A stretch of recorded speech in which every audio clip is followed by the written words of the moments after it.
Good afternoon and welcome to New Road in Worcester. Beautiful sunny afternoon here, and we're about to watch the start of the game between the Lords Taverners, who are in the field, and the England Physical Disability 11, who are about to begin their innings in this T20 game. Lords Taverners team in traditional white, and the England Disability side in a colourful T20 kit, so it's a nice sort of contrast of the old and the new out there here at New Road. Beautiful afternoon, as I say. They're playing on the same pitch that will be used later in the day for the Worcestershire Rapids against Derbyshire Falcons T20 game.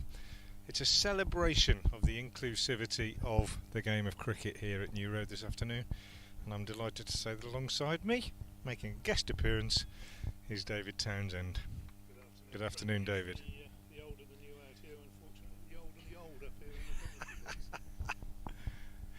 Anyway, we're going to be a little bit less informative than we might normally be, David and I, this afternoon, given that we don't know a great deal about the two teams out there in terms of their personnel. We do know that the batsman on strike is Hammond, and we do know that the non-striker is Thomas. The first ball of the game is bowled to Hammond, who drives it nicely down to long on for a single using an orange ball. So we've got a team in white, a team in red, and we're using an orange cricket ball. So all the colours of the rainbow, almost all the colours of the cricketing rainbow anyway, represented out there at the moment. What is it? Is it pink? I don't know. It looked orange to me. Watch the England Disability side warming up, and the variety of disabilities that they have, but extraordinarily skillful from what I saw in their warm-up. Second ball of the game coming in now from the Diglis end, and the left-handed Thomas drives this out on the onside for a single. We haven't got a bowler's name on the scoreboard. We were hoping we would have. Lords Taverners, from what I gather, made up of a gathering of fairly local club players, but one or two more well-known members as well. Here we go again, ball 3 of the first over. Bowls to Hammond, who drives nicely off the back foot, square of the wicket on the offside. Good diving stop at backward point, prevents any addition to the score. 2 without loss it remains. There's Taverners, captained by Tim Luckhurst. Older listeners will probably recognise the name Luckhurst and associated with Kent, and indeed Tim is related to the former England player Brian Luckhurst. Next delivery is bowled from the Diglis end, better length this time, and just driven up to mid-off, and there's no run. 2 without loss, the England Physical Disability 11 in the first over.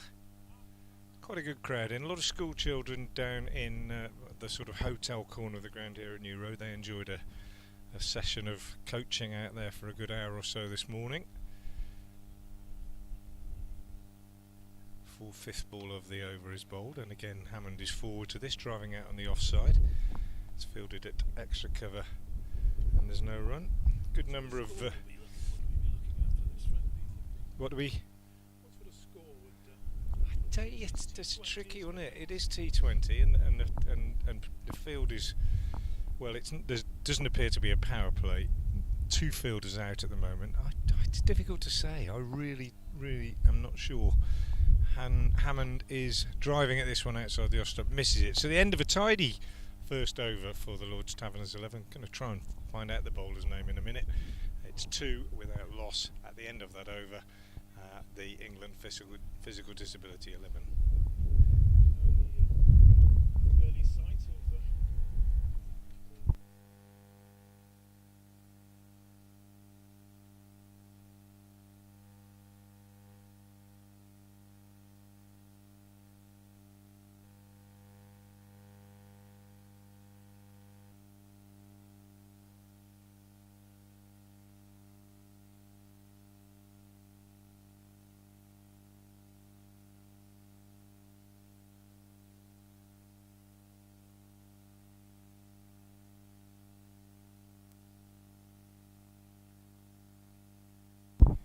Yeah, it is a great sight. Now this is I do know this bowler vaguely, Waqas Ali, who's bowling at the New Road End because he played in the Worcestershire League for quite some time, and at one time I was trying to recruit him to come and play for a club that I was involved with in the Birmingham League. Unsuccessful. What sort of pace he's turned about to hold here? Wide of the off stump. A loosener, certainly. There. So you weren't successful, Frank? No, nearly, but no, unable to agree terms, shall we say? Yeah, well.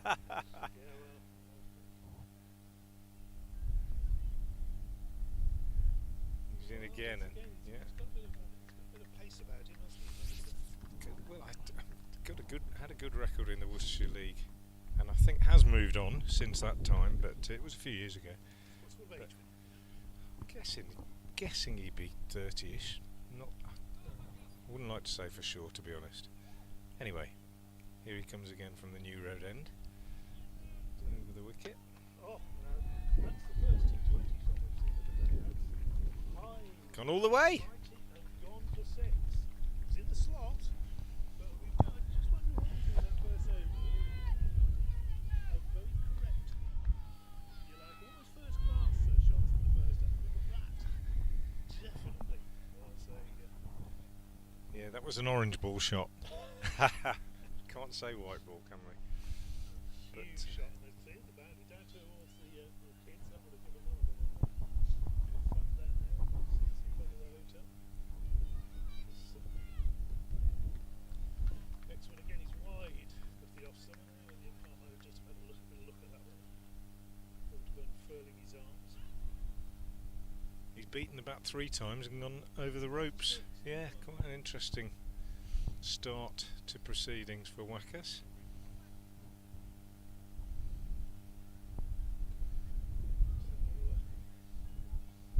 he going to come back this time? And another attempted, nobody out on the leg side, attempted smash over the leg side. It's a bit like watching Ed Pollock at the moment. Wonder what they're going to put each leg. Yeah. He's got the 2 men out on the offside, so obviously trying to slant it across the left hand. That's tempting, isn't it? Space on the onside. He does this time. Oh, proper shot. That's a And keeps the bowling. you don't score any runs in the non-strikes. You know that from your time. I certainly do. Old Hill. Amongst others, yeah. Old Hill when you wrote about it. Thomas moves to 8. Hammond has 1. It's 9 without loss after 2 overs. The England physical disability 11. And we've had that one big boundary from the bat of Thomas. Nicely struck over long on. Changing the bowling at the Diglis end, or is it? No, I think it's not. It's the same bowler, but he's going round the wicket to the left-handed Thomas. Slight changes in the field as well. He signalled his intent, didn't he, in that last over. This is a more sensible move, isn't it? We've got a long on, very straight long on. Very straight long one, yeah. Big square leg. Very square. Not in front, not behind, look. Could almost be given the run out decision. In round the wicket, in bowls, and that's a nice shot from Thomas, driving through the wide mid-off position. Long chase for the fielder there. They pick up 2. Whether the ball's orange or pink, David, I can't say, but I'm finding it difficult to pick it up. Sometimes I didn't see where it had gone after he hit that. Whether that's just me or the colour of the ball, I'm not entirely sure. But 2 runs there, 11 without loss. Thomas settles over his bat again, 10 off 8 balls. Bowler's in round the wicket. This is a better drive, and I can see this one all the way. And a good diving stop at mid-off prevents the batsman from getting any more than a single. So Thomas moves on to 11, and the total to 12 without loss in the 3rd over of this T20 game between the Lord's Taverners and the England Physical Disability 11. Mike Gatting here in the Lord's Taverners capacity, David, really? Yeah, he's been involved with the Taverners for a very long time. Former England captain. Bowler Bowler in again, bowls this time to the right-handed Hammond, who drives out on the offside, and he'll pick up one. They think about two as the sweeper moves around the boundary in front of the hospitality marquee, but they decide against it, so just a single taken. One. Yeah, saw one a day-nighter at Trent Bridge between Notts and Worcestershire about 4 years ago. Yeah, it's not easy, is it? He's in again, round the wicket, bowls to the left-handed Thomas, who drives nicely again on the offside, but again, well fielded by the fielder at mid-off, who runs to his right, makes a good one-handed pickup, and they only get a single. 14 without loss in the third. Thomas is the main contributor to that. He's got 12 off 10 balls. Hammond, who's on strike now, has 2 off 6. Next delivery is just outside off stump, and he looks to cut it, but a little bit too close to him, and just gets a bottom edge. It runs out square on the offside. Beautiful afternoon down here at New Road. Well, probably should have done actually. Yeah, didn't realise we were going to be standing out here exposed. To get myself a hat for later. Bowler's in again from the Diglis end. Half volley driven on the offside, but straight to the fielder at extra cover. And there's no run. 14 without loss at the end of the third over.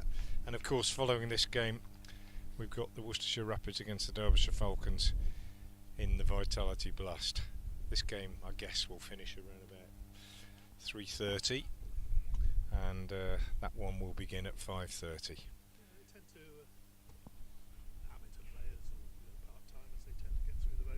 A little bit more quickly, yeah.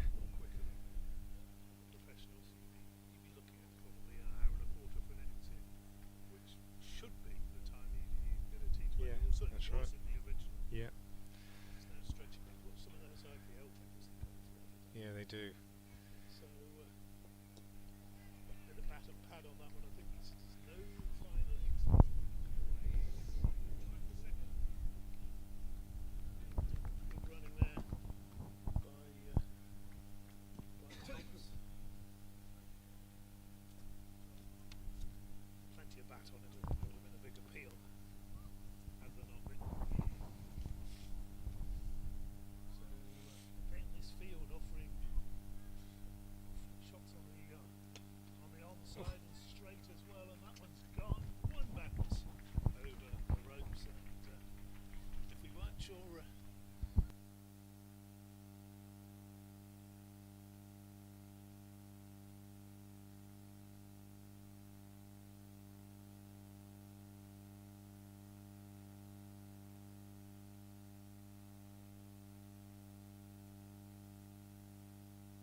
Yeah. Especially when the field goes back. This next delivery is struck handsomely through the onside there. Away to the ground. It's looking splendid. He was here the other night. He was in the Graham Hick Pavilion, Graham Hick, on Wednesday night. Must be a long experience. An Evening with Graham Hick. Well, it's not one we'll ever have. Did you imagine ever sort of It's not one we'll ever have to worry about, David. the Frank Watson No, I can't imagine it. stand? I don't think anybody can imagine it. No run off that one. Good piece of fielding. 25 without loss at the end of the fourth over. So yeah, looking at 100, 120 maybe as a projected score. Sorry, David. If your name was going to be attached to something, Frank, what would you want? Would you want a pavilion, a stand? Oh goodness bar? me. A library, I think, possibly would be nice as an ex-English teacher. Yeah. Frank Watson live. Yeah, I think so. Oh, Of course, there might be something named after Frank Watson at Old Trafford, because there was a Frank Watson who was a famous Lancashire player. I think it's in the 30s. Frank Bramley Watson, and a very good record. Continuing from the Digley Send is the bowler whose name we don't know. He's bowling his third over, and the left-handed Thomas has clipped that really nicely off his hip down to long leg, but unable to get back for a second. And the score moves on to 26 without loss. Thomas is dominated, as I said, he's on 19, but we did see that good pull shot from his opening partner Hammond in that last over, clipped away to square leg. just got a single there. Changes in the field. Still within the first 6 overs, still Yeah. obviously playing The power play rules, 2 men out, one at long on, one at deep cover now for the right-handed Hammond. 6 off 11 to him. Bowler is in from the Digley End, and Hammond goes for a big hit, and he's got a top edge, and he's skied it, and it's caught at extra cover by the Tavern. I think, is that the captain? I'm not sure. Did you say it's Tim Lucker's the captain? I thought Gus Mackay was the captain, but anyway, 26 for 1. First ball of the fifth over. Second ball of the fifth over produces a wicket. Caught by Amin, and we know the bowler's name now is Nordin. Just as he comes off, we probably got that now. Bowler number 1, Nordin. He's bowled all right. Yeah, bowled tidily. And Hammond, the man out for 6. 26 for 1 in the fifth. And the England Physical Disability 11. They've played pretty well so far.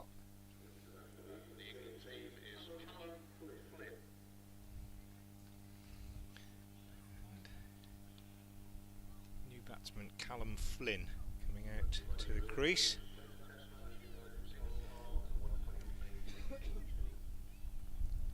And well, they're not following the new protocol. They've got to swap ends surely, because they crossed, but these days, isn't that right? Oh, I think they've got it wrong here. Thomas is on strike. Shouldn't be, in my opinion. As the bowler comes in round the wicket, bowls, and he drives that through the covers for 4. Full half volley, lovely shot through the gap in the covers. 4 runs to Thomas. Takes the total on to 30 for 1. And the man out Hammond for 6, but I don't think he should have been facing that. Does that law come in for All cricket, I thought, yeah. Didn't you? I thought it was all. Oh, I thought it was. They've certainly been playing it in all the county games. I haven't been playing it. You have? No, I haven't. Yeah. Oh, right. Okay. Well, maybe it's just for first class cricket then.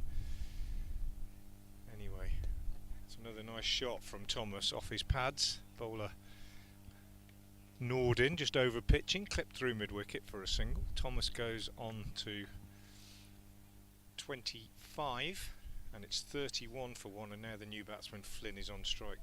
The thing I was discussing, if anybody's confused, was that in county cricket now, if the batsman cross while the ball's in and the catch is taken, the remaining batsman returns to the non-striker's end, and the new batsman always faces the next delivery. That's not what happened here, but I'm sure the umpires know what they're doing. Nordin in again, bowls to the right-handed Flynn, who plays very correctly forward to this one and pushes out on the onside for a single. 31 for 1 then. I don't know why it was changed.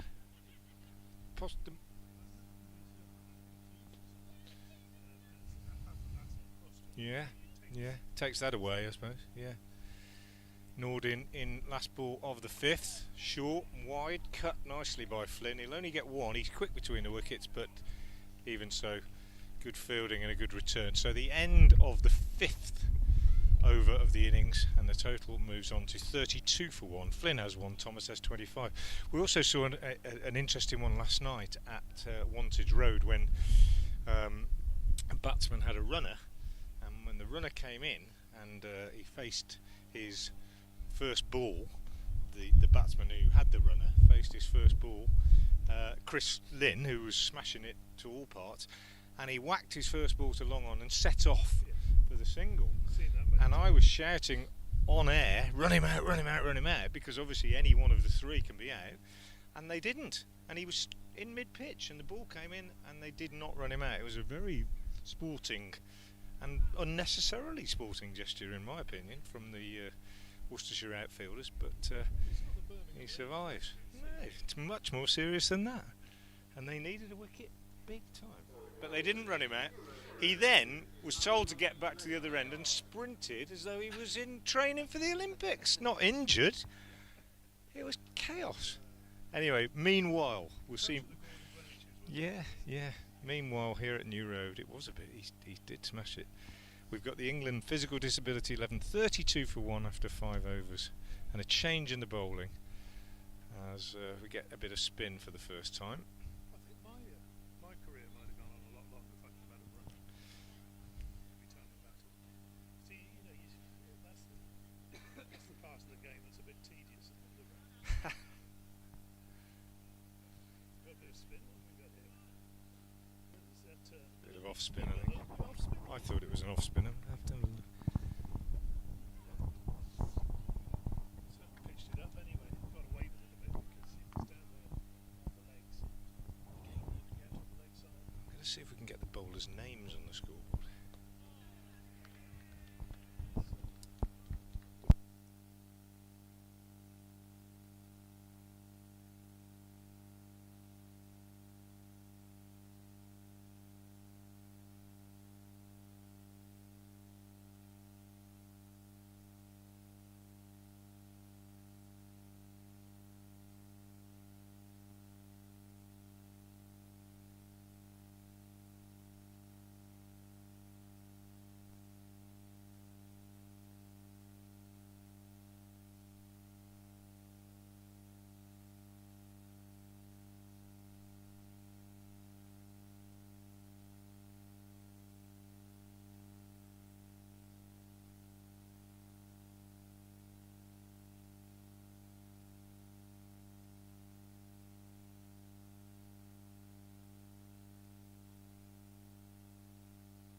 Must be a while since you've taken one off then. I would have thought. It'll be a while since you found the iron, isn't it? If we're honest. It's off spin, isn't it?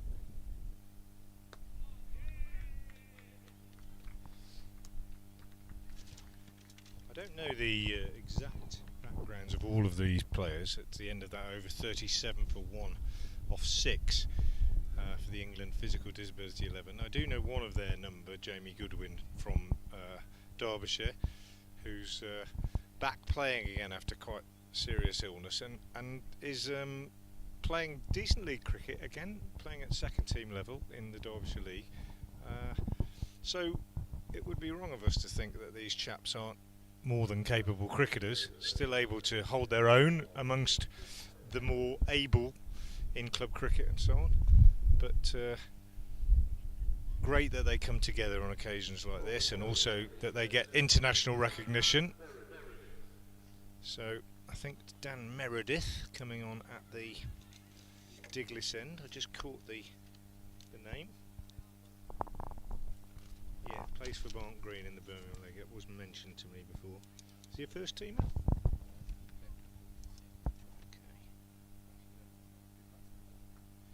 Dan Meredith then. To bowl his off spin from the Diglisend. Sun's disappeared momentarily. After the power play there, so just 4. Yeah, 4 men out. Meredith round the wicket then. In and bowls. Starts with a big full toss, which is driven out on the offside by Flynn. They take 1, they're coming back for 2. Thomas hurries through and makes his ground. So Flynn is off the mark. In fact, he was already off the mark. That's 2 more. He's gone to 4. He's a little bit ahead of the scoreboard. It's 39 for 1. Meredith again is in and bowls, and that's a nice little shot from Flynn. He's round the wicket to the right hander, the off spinner, a little bit short of a length. Flynn goes back. He would have been caught at first slip, but quite deliberately played in my book, and just steered down to third man, and he picks up another 2. 41 for 1. He goes to 6. Beginning to tick along now. We're in the 7th. Yeah, here's Meredith again in, bowls, and that's another good shot from Flynn. Perfectly executed sweep, gets over the top of it. That's the way to play an off spinner, is going around the wicket to you if you're a right hander, and he picks up 4 down to the boundary in front of the hotel here at New Road. 45 for 1, and Flynn has moved quickly into double figures. He's 10 off 7. That shot right out of the Frank Watson coaching. Wasn't a great sweeper myself. This one is short and cut away by Flynn, who's really got on top of Meredith in this first over, and that's 4 more down to the extra cover boundary. 40, yeah, just 1 left, David. Sadly, we lost 2 to disease over the last couple of years, hence that big gap there between the marquee and the D'Oliveira stand. 49 for 1, good shot. Flynn looks in good touch. Meredith in, short again to him, and pulled away again on the leg side. 1 bounce, fielded by the fielder on the leg side boundary in front of the scoreboard on the Cathedral side of the ground. And the 50 is up for the England Physical Disability 11, coming up in the 7th over. Flynn has 15, Thomas 29, just 1 man out. That was Hammond for 6. And the left-handed Thomas now on strike. Meredith, not surprisingly, staying round the wicket to the left-hander. He's in, he bowls, and that's left alone by the left-hander. Thought it might have been a wide, I think, judging by his stare at the umpire, but the umpire is happy that it wasn't. It's the end of the 7th over of the innings, and the score remains 50 for 1. Well, they almost do it, yeah. You see that silent appeal, yeah. The look at the umpire, the look as to where the ball had gone, look back to the umpire. Yeah.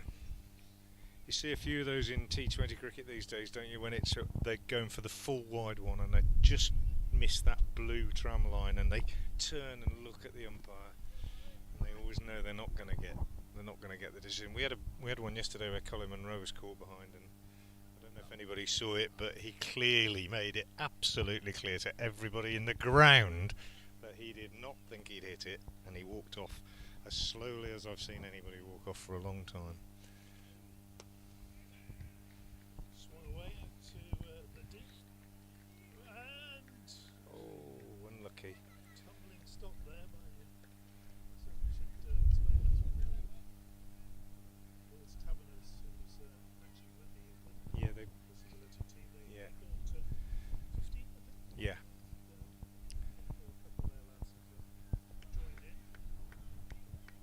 He made a stop and then dived to try and retrieve it and pushed it over the rope, didn't he?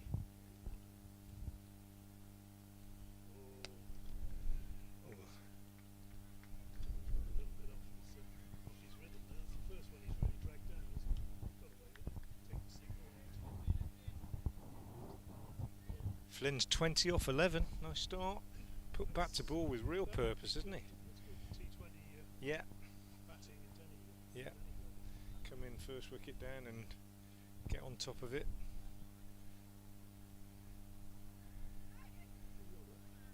T20 feel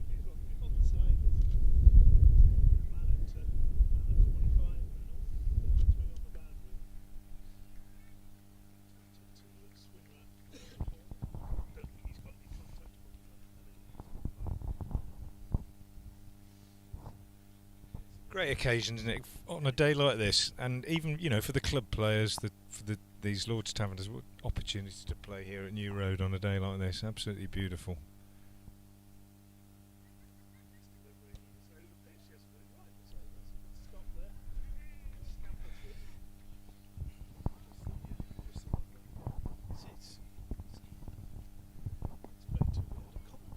Yeah, yeah, absolutely. This is what county cricket's all about. Grounds like New Road, bit of sunshine. And it'll fill up gradually, I would imagine, as the afternoon goes on, as people arrive for the game.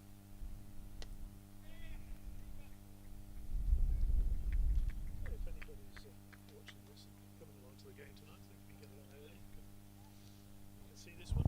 Yeah. Got your ticket. Yeah, I'm guessing that would make sense.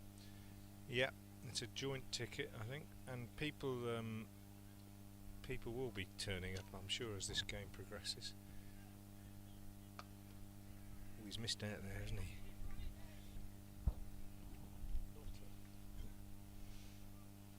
Not a great over this one. Either short or over pitch. Didn't try really well. Not as impressive as his first over for sure.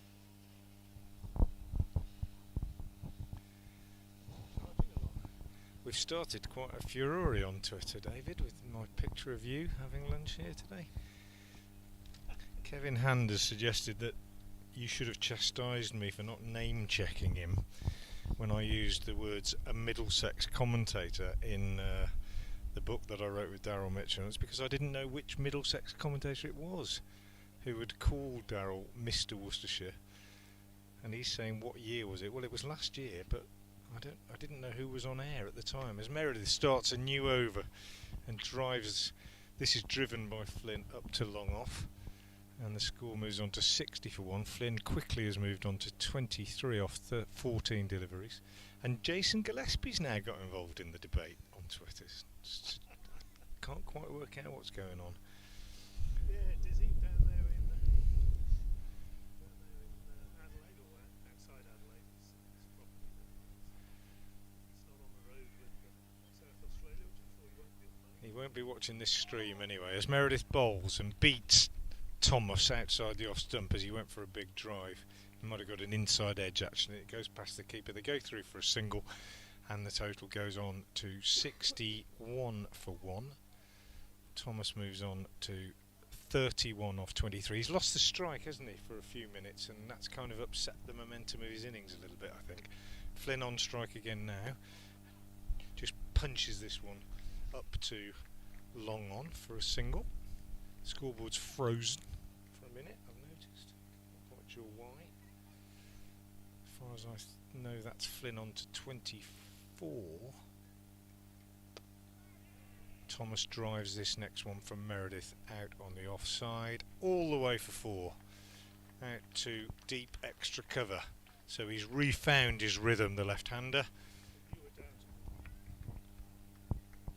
I wasn't doubting him, I was just saying he'd lost the strike for a bit. Anyway, he's moved nicely on to 35, 66 for 1. Meredith round the wicket again, bowls to him, and he goes for the little reverse. Doesn't quite get great reward for it, made contact with it, picked up a single as Wakas Ali did the fielding just inside the circle at short third man. When there was a 45, it was quite fine, and the square. Why on earth didn't we just play a proper cover around the corner? 8 acres of space. 67 for 1. That one wouldn't have been in the Frank Watson coaching. No, wouldn't. It might be nowadays, as Meredith comes in over the wicket and bowls, and this is turned out on the onside by Flynn. No run. Yeah, in fact that's true. I think these days, just say that the score at the end of that 9th over is 67 for 1. I think these days you've almost got to encourage youngsters to play these shots in order to give them a full kit bag, if you like. It didn't used to be the case, but I think these days, I mean, quite a few times I've been coaching a young lad and using a bowling machine or whatever, and suddenly out of nowhere they'll try it, and you just think, well, you can't say no, don't do that. You've got to almost encourage it, because it's important that they can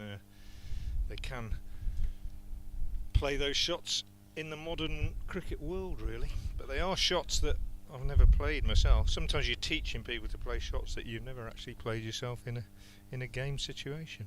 The ramp shot, you wouldn't have played that. No, never. Continue, that's another delivery. So back on his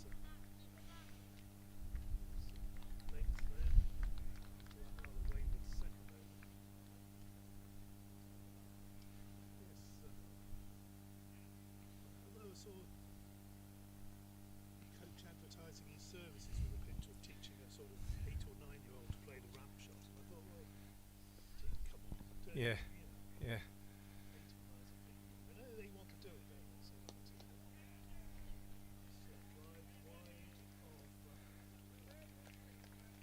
the long off. They're going to pick up a couple of runs there. Yeah, it's a difficult one, isn't it? Because you might be thinking, well, that's you've got to be inclusive and you've got to be encouraging and imaginative, but you've also got to put the foundations in place that will allow somebody to stay at the crease long enough to start playing those sort of shots. Drag that one down and got the treatment it deserves. That's the way to the back. Well, seen enough of Alan Flynn to realise that He's not going to miss out on that, is he? he's not going to miss out on the rank long hop like that. Frank is retired for about 10 years himself. His eyes lit up with that. More than 10. More than 10?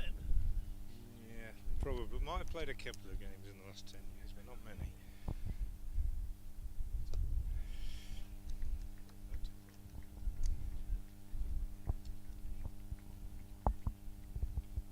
think I played once this century. Did hold a blinding catch, that has to be said. Sturt ball. I read about that. Oh well, I don't think most people have done. It's another dot. It's a better over this one, apart from that long hop that disappeared. Yeah, I think they're going to put a plaque up to it. Possibly the best catch ever held by a 58. Eased back with a point. Shout for a quick single. Good running there. Thomas through very quickly. Denies him the strike actually. The last ball of the over. So Flynn to keep the strike. It was Thomas's call and good running. 75 for one then, and that's the halfway mark. So I'm thinking earlier maybe 120. That's certainly Could be more. Yeah. Well in excess of that. If these two stay, we don't know what's. He's played well, Flynn in particular, hasn't he? I'm not saying Thomas hasn't, but Flynn's come in and just injected that little bit of energy into it. And we're having a change of umpire here, quite an interesting one, because the man coming out to replace the umpire at square leg has quite a history with umpires, I believe. Probably had the most famous run-in with an umpire in the history of cricket. Even these young lads alongside me must know about that, do they? You know about Mike Gatting and Shakur Rana in a test match in Pakistan? Yeah, no, they do. They know their cricket. They know their cricket, these boys. They know their cricket. But it's like somebody talking to us about Wally Hammond. It is, and I know a lot about Wally Hammond because I used to read books. But Mike Gatting is the umpire at square leg, and I think people of a certain age, as you say, David, will know all about Gatting's little contretemps with Shakur Rana. What year was it? 1987, there you are, the year before Graham Hicks scored 405 at Faisalabad. Fantastic memory. Anyway, he's out there now, sun-hatted, all in white. He looks like a fielder, really, out there at cover point as Meredith comes in and bowls to Flynn, who heaves this away on the leg side and is dropped in the deep, out on the mid-wicket boundaries, a long way. Fielder got underneath it, saw it all the way, but unable to hold on to it. They go through for a single. David's allowed to say things like that about the ex-England captain because they are old friends. Meredith round the wicket to the left-handed Thomas, who gets in behind this, tries to tuck it away off his pads, misses it, taken on the pad. Must have got something on it because the umpire doesn't signal leg by. The umpire, the fielder rather than the deep there, who dropped that and saying that the sun was. Yeah, well, I actually could believe that, and also this ball, I'm not sure how easy they are to pick up. Anyway, Meredith is going to go over the wicket to the right-handed Flynn, who gives himself room before the bowler's bowled and smashes this away through extra cover for 4. He's played really well, this chap. He's a decent player, isn't he, this bloke? No question about it, Callum Flynn. I'm not suggesting they aren't all decent players, but he's come in and played with real gusto and no small amount of skill. That was a really good cricket shot. Played that lovely sweep earlier as well. 36 off 23. And in the 11th, they're now building up very nicely towards a platform that might allow them to really go in the last 4 or 5. Flynn sweeps at this, and I've done him, haven't I? Classic commentator's dismissal. Just sung his praises for 2 minutes, and he goes for the sweep, misses it, taken on the pad. An appeal that didn't seem to be that enthusiastic, and the umpire, not Mike Gatting, decides that that is out. So the second wicket goes down. Callum Flynn is out. A lovely little cameo of 36 off 24 balls, but he's LBW to Meredith, 436. And in the 11th, the England Physical Disability 11 are 81 for 2.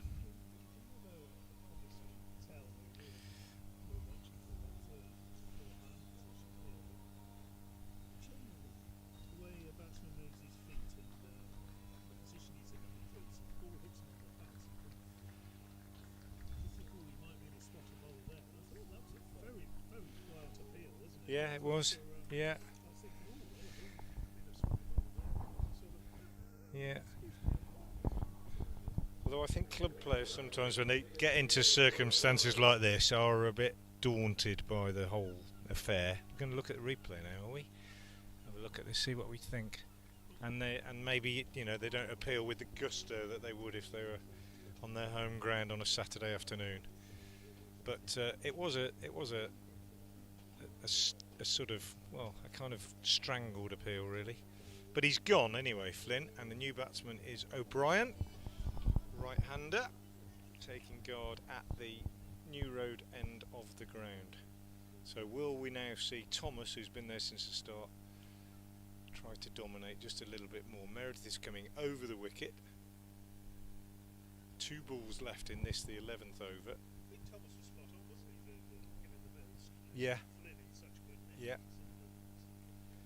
Here is Meredith. First ball he bowls to O'Brien, who's forward. I think that might have turned a little bit. Take him on the pad and runs out on the onside. They don't take a single.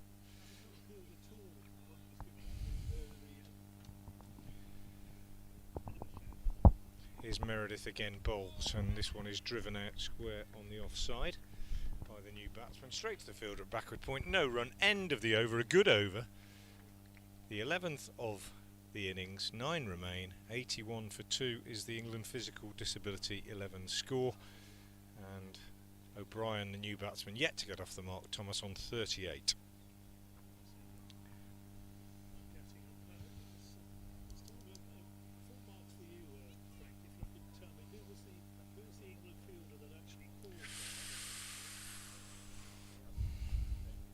David Capel? Commentated from the David Capel end last night. He's got an end now at Wantage Road. Yeah. I wasn't sure. It was a bit of a punt, that. It was there somewhere in the memory bank. Oh, that's a lovely shot. That's a lovely shot. Thanks, mate.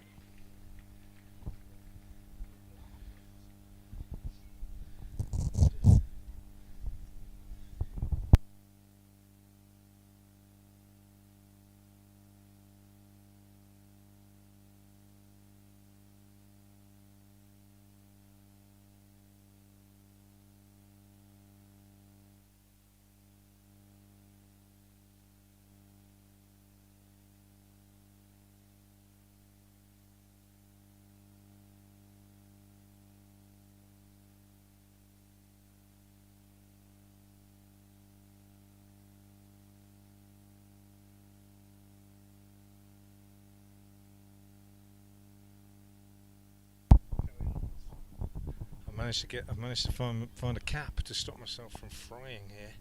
As you say, I haven't got as much hair as you to protect the bonds. David Griffin's arrived from Derbyshire, the Derbyshire photographer down there, getting his lenses all sorted for the game later. So Leggy pulls that one down and it's smashed away. 1, 2, 3. Brian is on his way with that shot. Yeah, several years later I was with Gatting and David Capel down. I think it's a tour down in Australia somewhere. It was quite amusing. Cat wagging his finger at Capel saying, if only you'd have known where to field. Yeah, one of the great incidents would never have happened. I'll tell you another little story about that one. But he was quite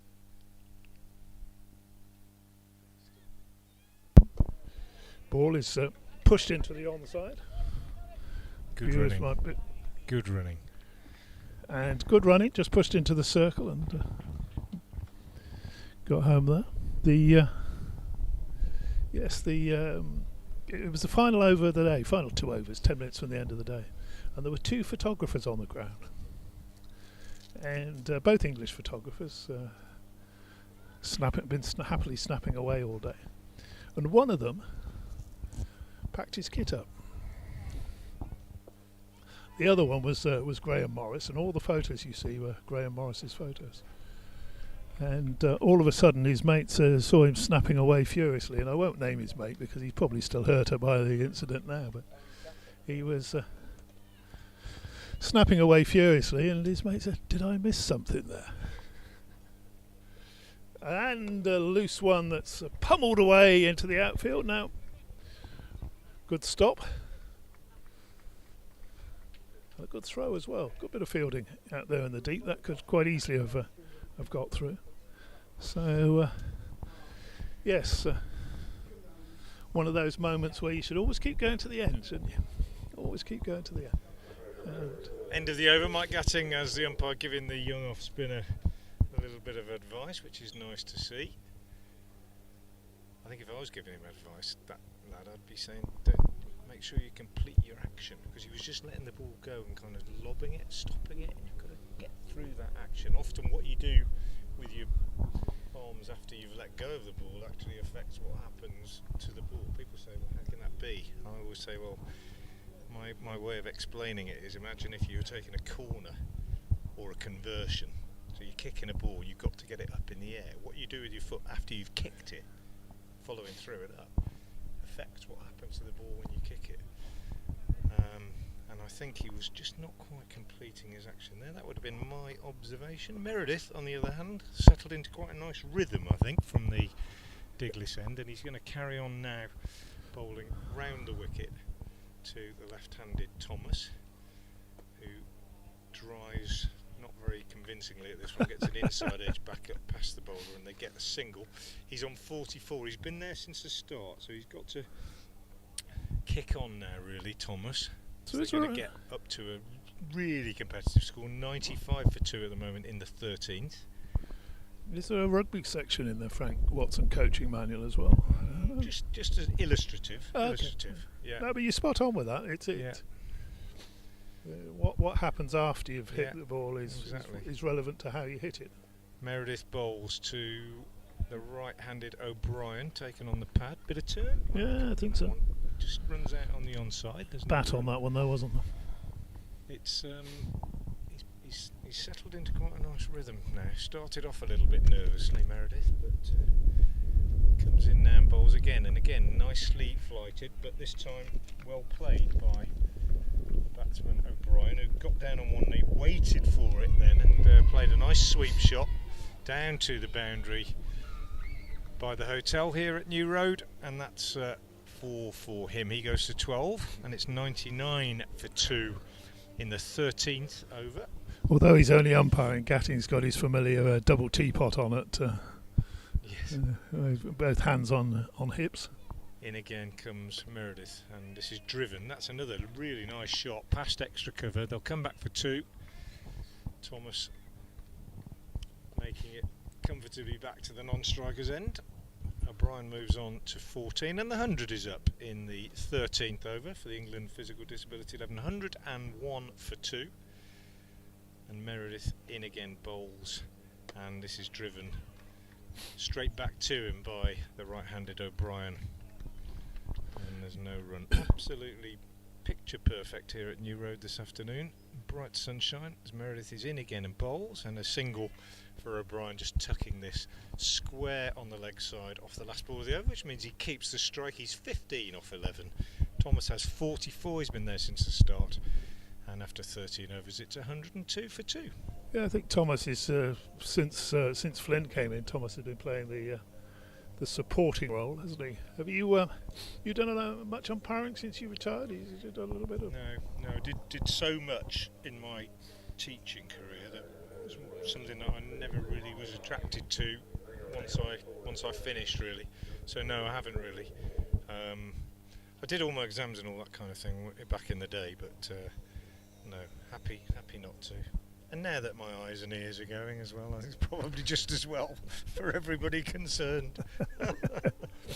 I only ever did it at club level, you know, when you were out and you went in and you took the coat for 10 overs or whatever. And I wasn't very good, Frank.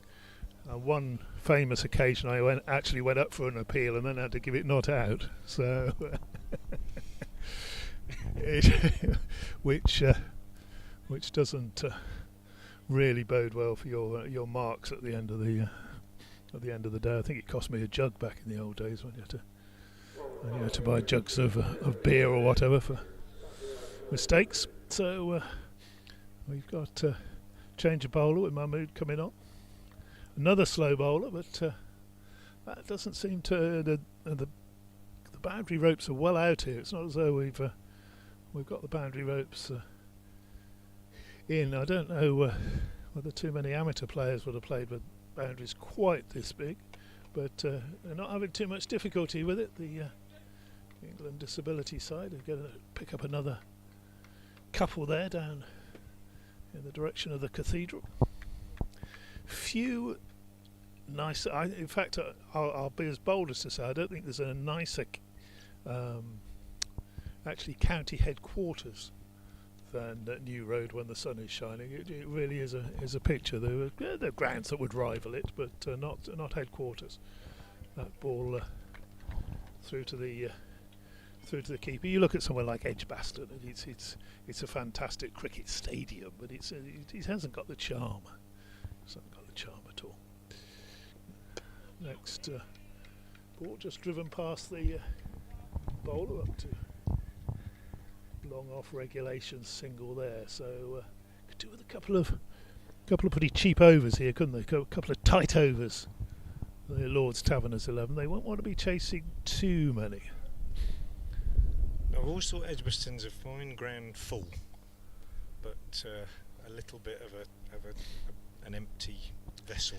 County games, it's. And most of the I've played there a good few times in my life in league and junior cricket and so on, and it's always been completely empty. Yeah. And it's pretty. It's lovely to play on those sorts of grounds, of course, but it's not got the same feel. Nice shot there, making a bit of room for himself and easing it away. So Thomas 45 now off 32 balls. Taunton's nice, isn't it? Yes, I was thinking about when I made that big call, Frank. And yeah. The smaller county headquarters. I like Taunton, but I probably put New Road just ahead of it. And I'm not just saying that because this is the Worcestershire stream. I like Hove. Back on his stumps, Canterbury as well, of course. Yeah. But probably not quite as charming as it was. What on earth they did replanting that tree? What was that all about? The old lime tree finally collapsed or something, and rather than say, hurrah, we've spent 100 and something years playing with that tree in the middle of everywhere, they've replanted a little sapling or something there. Yeah. Nonsense. Still some lovely bits of history at Canterbury, though. I love the old stand, the Leslie Ames stand. I took some photographs when I was down there last year and posted them on Twitter, and old cinema seats in there. Yeah, yeah, great, aren't Shutters they? that Yeah. open at the front, absolutely fantastic. Yes, you can keep your concrete. Yeah. You can keep your concrete stadiums. But saying that, people have different views, don't they? And I was at Wantage Road at Northampton last night, which is a ground that gets a good deal of stick, I think, from various quarters as being a bit old-fashioned and a bit tired and so on. But I love Wantage Road, and on a night like last night, even though it was a bad night for Worcestershire and I was there supporting them, it's a great feel. It feels like a sort of a proper old. I know it used to be the football ground, but set in those red brick streets, and the lights come on, and the people start to fill the ground up. It's got a great feel to it, a lovely old traditional feel. And even though the commentary position isn't the greatest, and you've got people in front of you, but it's a ground that I've always really enjoyed going to. I think it's got a super traditional feel to it. Here at New Road, we've got a change in the bowling. And Seamer reintroduced at the Diglis end. Oi! Bowls his first ball, and it's edged. It is pink, definitely, isn't it? Down to third man for 4. Good attempt at a diving stop by the fielder down there, but I think it's Nordin again, isn't it, who's been reintroduced. Is it the same bowler who bowled from the Diglis end? I think it is. Yeah. I might be wrong. Yes. Oh yes, it is. It's Yep. unidentified on the scoreboard. So Nordin it is. His first ball sliced, shall we say, by O'Brien down to third man for 4. He goes to 23, and Nelson is up, 111 for 2. Nordin in, and O'Brien forward just pushes this one out square on the offside. Nicely played into the covers.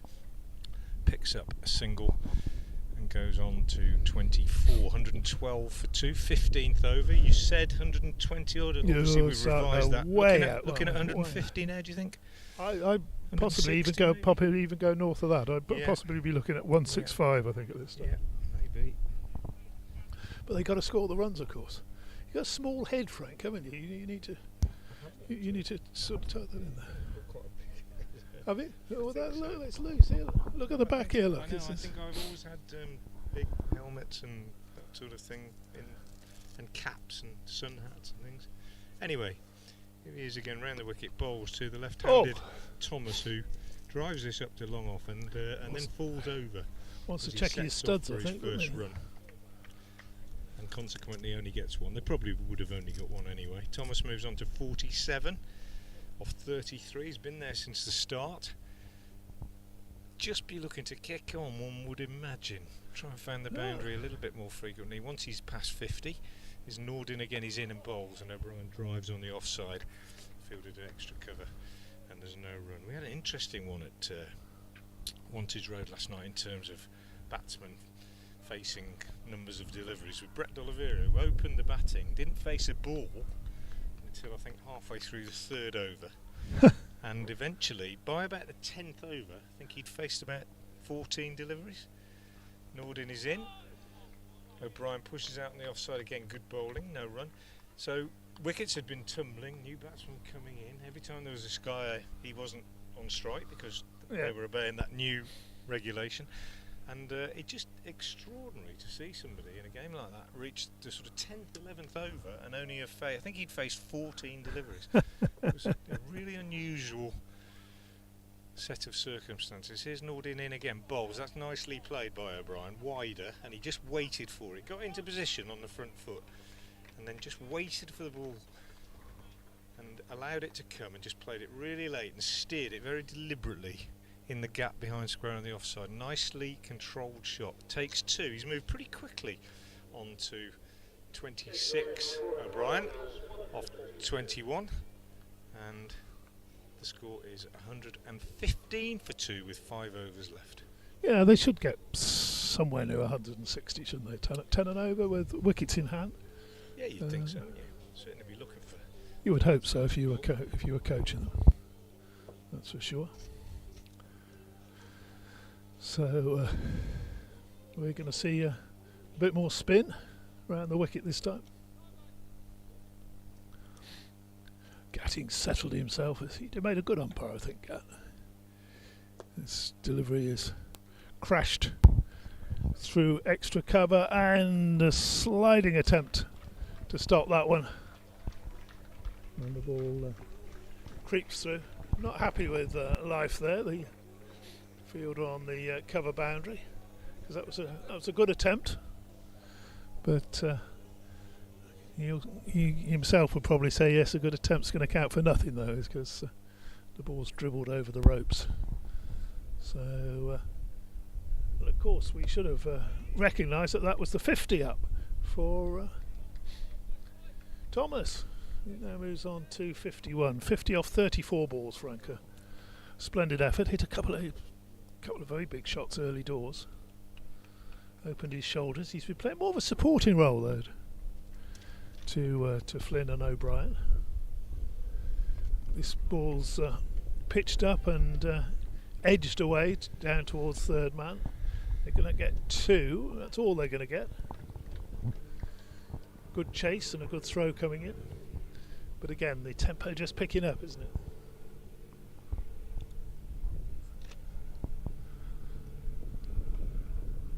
Yeah, probably looking 160, I think they've probably got in their minds, with 4 overs left after this.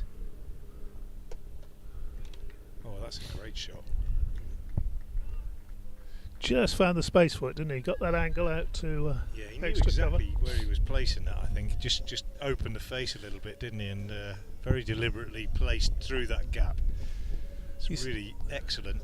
I mean, that 126 halfway through the 16th, 2 balls left. Maybe they're looking at a bit more. Maybe they're looking 170. Oh, he's bowled. Bowling. First really loose shot he's played. Oh, yeah, that's a second one to you, Frank. That's 2 into your wicket column. To be fair, I think what I have been impressed with about the spin bowlers is that they've kept throwing it up there, haven't they? Yeah. We haven't seen any darts. They've been throwing it up there, and he's got his fielders back, and he's lost his leg stump, wasn't it? But yeah. Good knock, 32 off 24 balls, bowled by Mahmood, and we've got 4.1 overs left in this England physical disability 11 innings, and they are 126 for 3. You see, if he lost his head a little bit there, didn't he? Yeah. If he'd just played a controlled shot like he did, we were eulogising that shot through extra cover. He's head back a bit and a bit of a yahoo at that one, but it's encouragement there for the Lord's Taverners.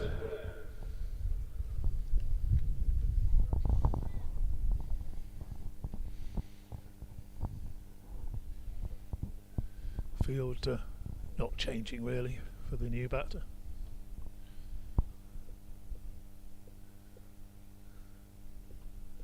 That was a little bit more of a dart. Turned around the corner. Any bat on that gap? Gat's going to let them have a single there. No signal of a leg by. That was a leg by. Sure. I thought it was a leg by. Leg by, ump. Leg by. Now he's lost count as well. No, he's counted to 6 perfectly well, helped by the board. 127 for 3, 4 overs left. Brown has 1. Thomas 51. He's been there since the start.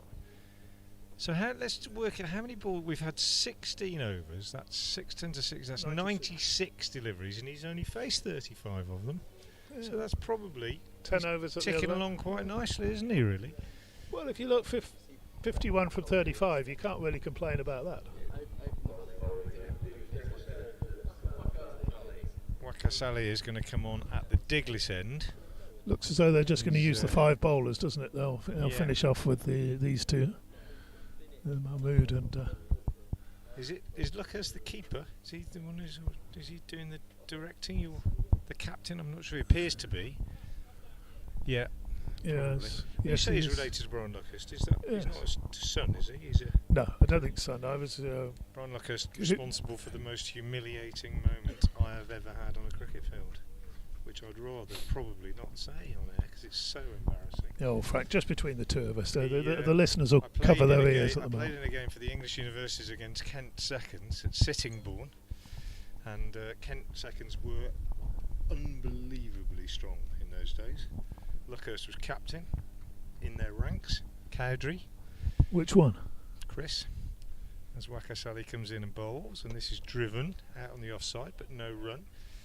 Cowdrey, Baptiste, Dilly, Waterton, Benson, Taylor. Luckhurst was captain. It was a star-studded second 11. Aslett. That would be Mark Benson. Yeah. Yeah, they all went on to play first team cricket. Almost every single member of the side. And Ali is in again, bowls, and this one steered out on the offside off the back foot by Brown for a single. He goes to 2, 128 for 3. And it was a 3-day game. We had a reasonable side made up of, a fair few players who played a bit of minor counties and second team cricket. Any stars in your side other than yourself, obviously? Probably the best player in our side was a guy called Doug Beckett, who played for Lancashire a little bit. He was captain. But yeah, various people who'd played twos and whatever. Anyway, Kent got a lot in the first innings, and just trying to. Laurie Potter got quite a few. Oh yeah, I remember Laurie. Yeah. And we then went in on the second day. Wakasali bowls. Oh, that's a beautiful shot by Thomas. One of those ramps where you look at it and you think he knew he was going to bowl it there. It's almost as though they move inside it and make the bowler bowl exactly where they want to. And he ramps it down to fine leg for 4. Lovely shot. Moves on to 55, 132 for 3, halfway through the 17th. And I went in at number 3 and was LBW Baptiste, second ball. And well, there's no shame in that. No shame in that. No, I haven't finished yet, though, have I? Here he comes again. Wakasali over the wicket to the left-hander, and that's left alone outside the off stump. Don't see that very often in the 17th over of a T20. And we followed on, and in the second innings I was bowled Cowdrey, also without scoring. So I had my first and only ever pair. And the game ended in 2 days. Wakasali in again, bowls, and Thomas comes down the pitch, and a bit of a smear really as he gets this way on the leg side. Coming back for 2, he's going to have to hurry, and he makes it. Well run, good running. Gets back, 134 for 3, goes to 57. Anyway, we were desperate to get away, but Doug Beckett was persuaded by the aforementioned Brian Luckhurst to. He said, well look lads, you're down here anyway for 3 days, you might as well stay and we'll play another game, we'll play a one-day game on the 3rd day. And we were all saying, no, don't do it. But reluctantly Doug Beckett agreed, and we were forced into a 3rd game, 45 over game. Wakasali in again, bowls, and that's smashed away on the offside for a single by Thomas. Goes to 58. 135 for 3 at the end of the 17th. I'll finish this story quickly because it's dragging on a bit. So went in on the 3rd day with Kent having scored hundreds. I mean over 300, which in those days was ridiculous. But what a team they had. And I talked my way down the order on this occasion, not wanting to repeat the horrors of my pair, but eventually had to go in at about number 6. We needed about 20 and over by this stage. And I went in, and as I walked out to bat, Brian Luckhurst clapped his hands and said, "Hey up lads, this is the bloke who's on a prial." He then set a field with 8 men saving 1. Baptiste was bowling, I think, and it took me about 15 balls to get off the mark, and when I did I got a standing ovation from the whole Kent side, and it was horrible, absolutely horrible. Over to you, back to this game, enough of that nonsense. Yeah, so spin continuing, and beat him in flight there, didn't he? He's been out there a long time as Thomas, but he should really have got that one away through the offside. That's what he's going to do this time. He swung this one away down very fine. He wants a second, but he's been sent back by Brown. Gatting signals a leg by.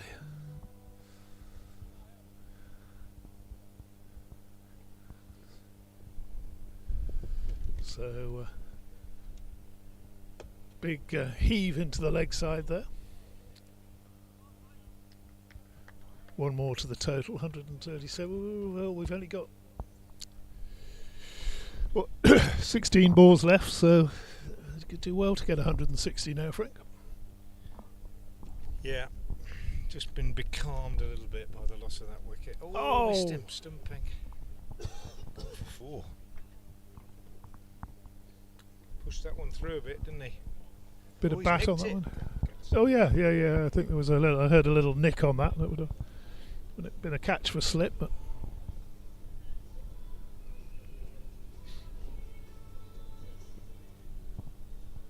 .62 now to the opener. I'll make that 63.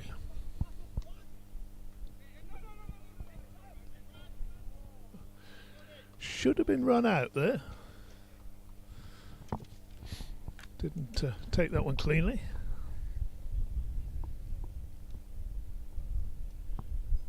Field changes over for the right-hander.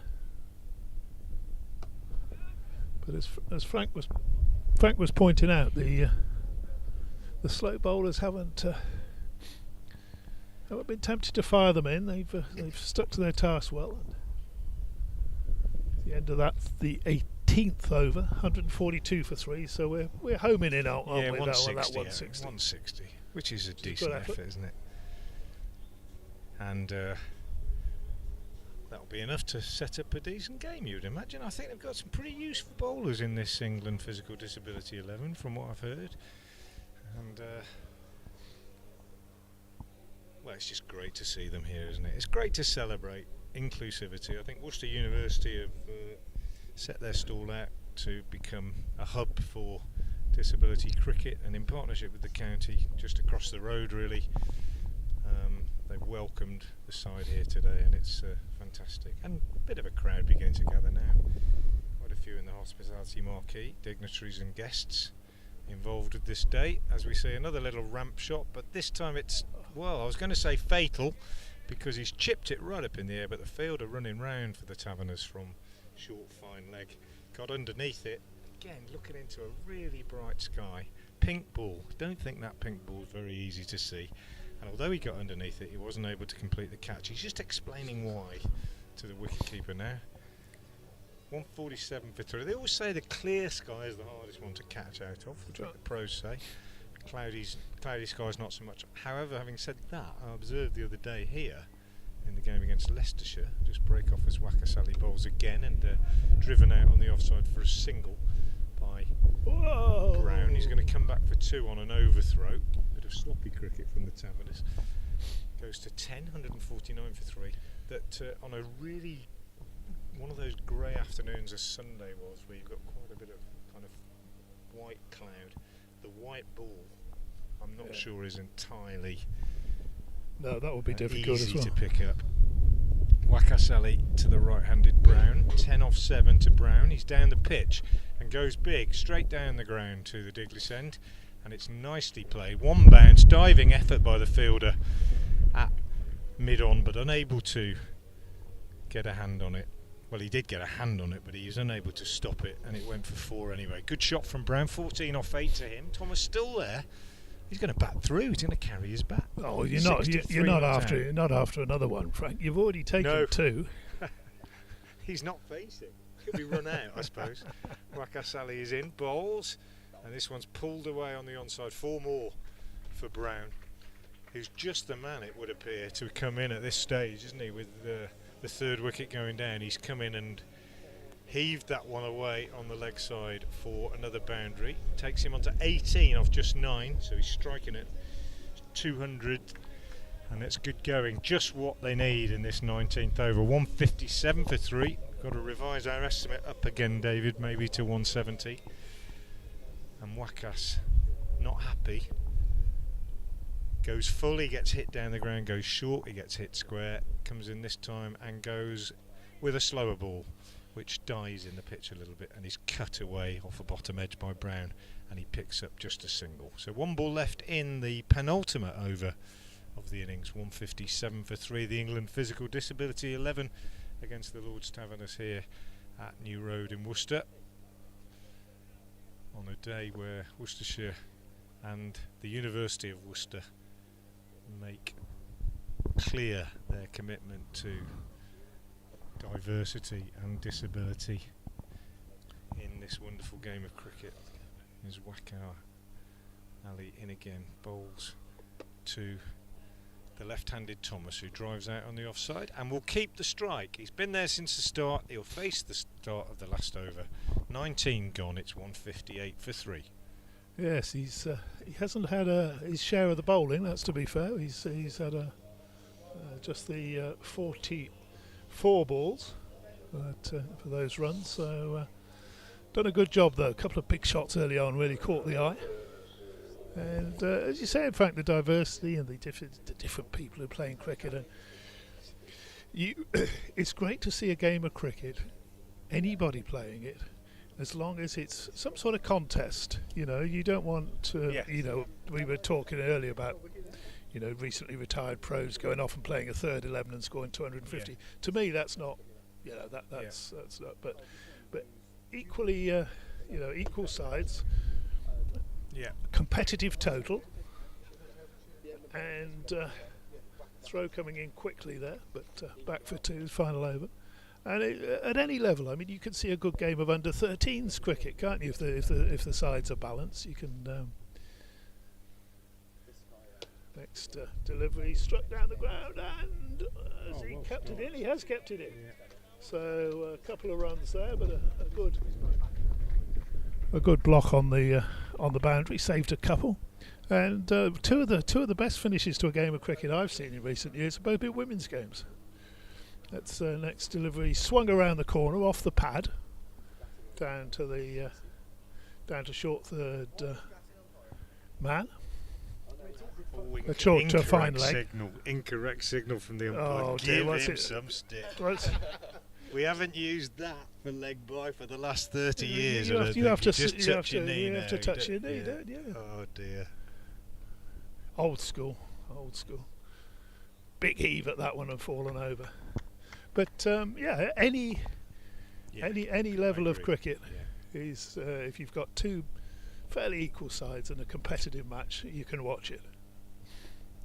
And that's swung away again. Let's capitalised on this last over, has he? Let's see what sort of signal we've got here from Gatting. Has he? No signal this time. Surely that came off the pad as well, Frank, didn't it? Umpire.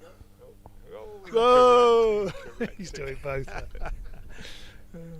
I think, David, you might give him a bit of stick. I think I might have to give him a bit of stick. What we're talking about, if you didn't see it on the stream, is Mike Gatting's incorrect signal for leg by. Big swing down to long on. They're going to come back for the second, as indeed they should, because that was the final ball of the innings. So 168 for 3. So that's excellent. Excellent effort, particularly by the opener Thomas. 68 not out off 49 balls. He should be getting the applause. He was in there at the start, and he's in there now at the finish. So Brown 21 off 11, exactly what was needed towards the end of the innings. I think that is probably a very competitive score, Frank. I think the Taverners will struggle to get close to that. Yeah, really good. 168 for 3. Thomas there all the way through. 68 not out. Great effort from him. Brown 21 at the end, and as you say, quite competitive. And hopefully we'll have one of those games that you've just been talking about, David, where two teams are evenly matched. We're going to have a little break now up here in the commentary position. I think in the second innings we're going to be joined by the Worcestershire chair, Fanis Hire, at some stage, just to talk about the whole purpose and meaning of this day from a Worcestershire point of view.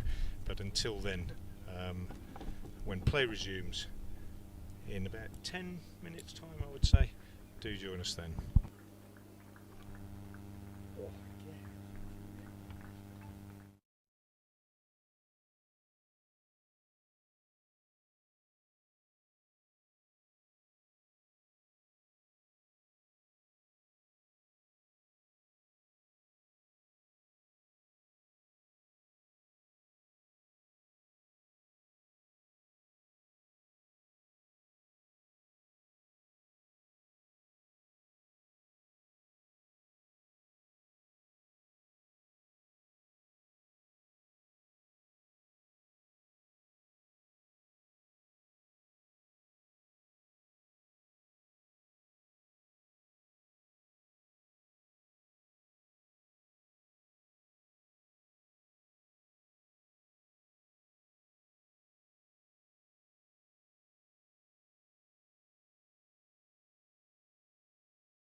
Okay, we're back here at New Road for the start of the Lord's Taverners reply to the England Disability 11 score of 169. 170 is the target, and we are watching the England Disability 11 opening bowler from the Diglis end, coming into bowl to the left-handed Woods, drives that out on the offside, and there's no run.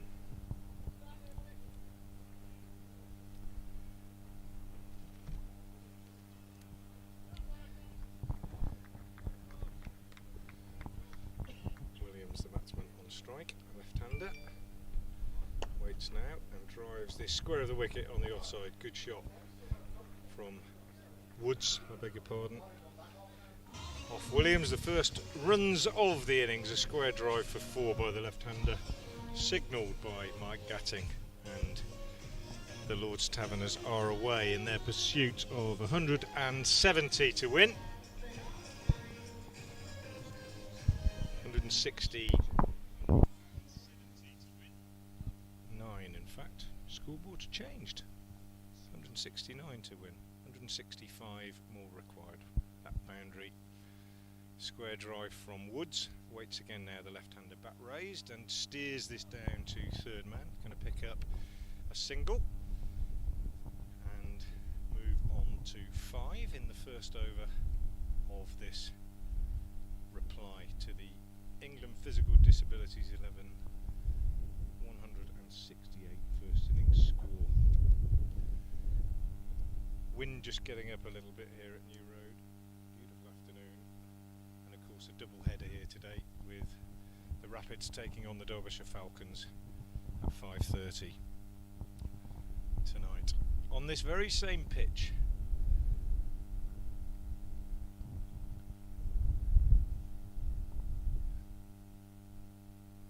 Comes Williams again, drive, and this is driven up to mid-on, and no run is taken. 5 without loss, the score remains. Williams, the bowler, right arm over the wicket, about to complete the first over of the innings. He's in now, he bowls slightly off the wrong foot, and that's edged down to short third man. Bit of hesitation between the batsmen. Fielding's done by Sutton, moving to his left, and they go through for a 1. So 6 without loss off the end of the first over. So Ben Sutton is the player that we've so local boy, basically local, very much a local boy, and he's going to open the bowling, is he, from this end at this New Road end?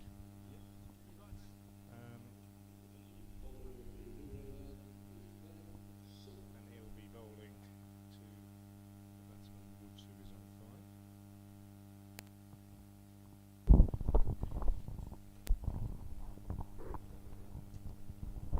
So 6 without loss, 1 over gone.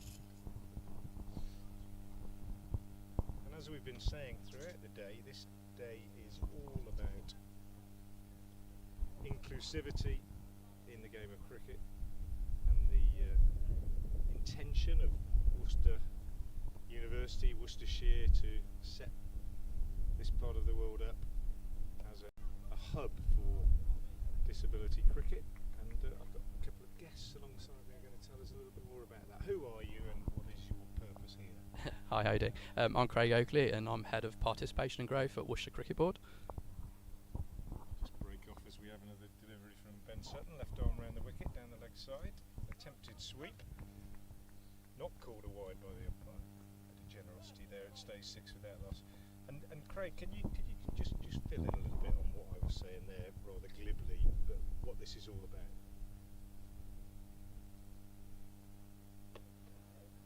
This one pushed down the offside. Don't worry too much about the cricket. I see the pictures as well. Okay, so we look after all recreational cricket within Worcestershire. We have a team of 10 of us, and today we've had some of our SEND schools down for the day, doing some skills blasts, all through Lindsay, who's alongside me, who's our Disability Development Officer. Yeah, saw that on the outfield this morning. So, Lindsay, just tell us a little bit about your role. You were responsible for all of that this morning, were you? Yeah, so we're responsible for all of that this morning. So my role is I'm funded by the Lord Taverners for the Super Ones and table cricket programmes that we run, so all disability cricket. And yeah, this morning was just about giving kind of the SEND schools around Worcestershire the chance to come here and experience the ground and get to play on it, and they've had a great day. Yeah, fantastic. It was great to see them and to see such an participation and enjoyment. Just say 4 wides there, added a little bit of drift down the leg side from Ben Sutton. Local boy, RGS boy, who's in this England Disability 11. So 11 without loss, the Taverners chasing this target of 169 to win. 2 balls left in the second over. Yeah, so great to see those youngsters enjoying the atmosphere, the setup here, and getting some proper coaching as well. But that's just a small part of it all. Just what Super Ones, what's that? What exactly is that? So Super Ones is a programme run by the Lord Taverners around the country for young people aged 12 to 25 with disabilities, and it's about them coming along, experiencing cricket, but in a community kind of hub environment. So making a little family for them, really, doing cricket, doing work experience, doing kind of different workshops with them, and just giving them something to kind of combat the loneliness that they may get when they get home from school. And the other programme that you mentioned? And the table cricket programme, that's for people with some more severe disabilities, so played on a table tennis table, smaller format of cricket, but again, just make sure the game is accessible for all. Fantastic. Ben Sutton just dropping this one, short cut by the left-handed Woods, down to third man. Long chase down there, and the fielder just beaten by the ball, so over ends with a boundary, and at the end of 2 overs, the Taverners are 16 without loss, attempting to score 169 to win this game. Yeah, I just picking up on what you're saying there, we're looking at the England physical disability team here, and there's a tendency, I think, amongst sports fans, cricket fans in particular, to regard disability cricket as just that. You know, we can see the disabilities and the problems that the players have had to cope with in overcoming them and keep playing cricket. But there's a lot more to it than that, as you're suggesting with your, particularly, I love the sound of this table cricket programme, it's a great idea. Yeah, no, definitely, like you just said. So we've had some of our Super Ones programme down here to volunteer with us this morning doing work experience. They've all got learning disabilities, so like you're saying, a vast range within our programme, but it just works. Yeah, it works. It's great to use cricket to include them and to get that message across that you can't actually see all the disabilities that you're talking about, can you? Maybe some of them, but you can't see them all. I just think it's fantastic. It's great to use cricket in such an inclusive way, isn't it? Just break off and describe a little bit of the cricket here momentarily. 17 without loss, the Taverners, as Woods cuts this one square on the offside from Williams, but is unable to get a run. And great that it's combined today with the game later on, because I think we're going to start seeing the ground filling up in the next hour or so as the fans start to arrive for the Rapids game tonight.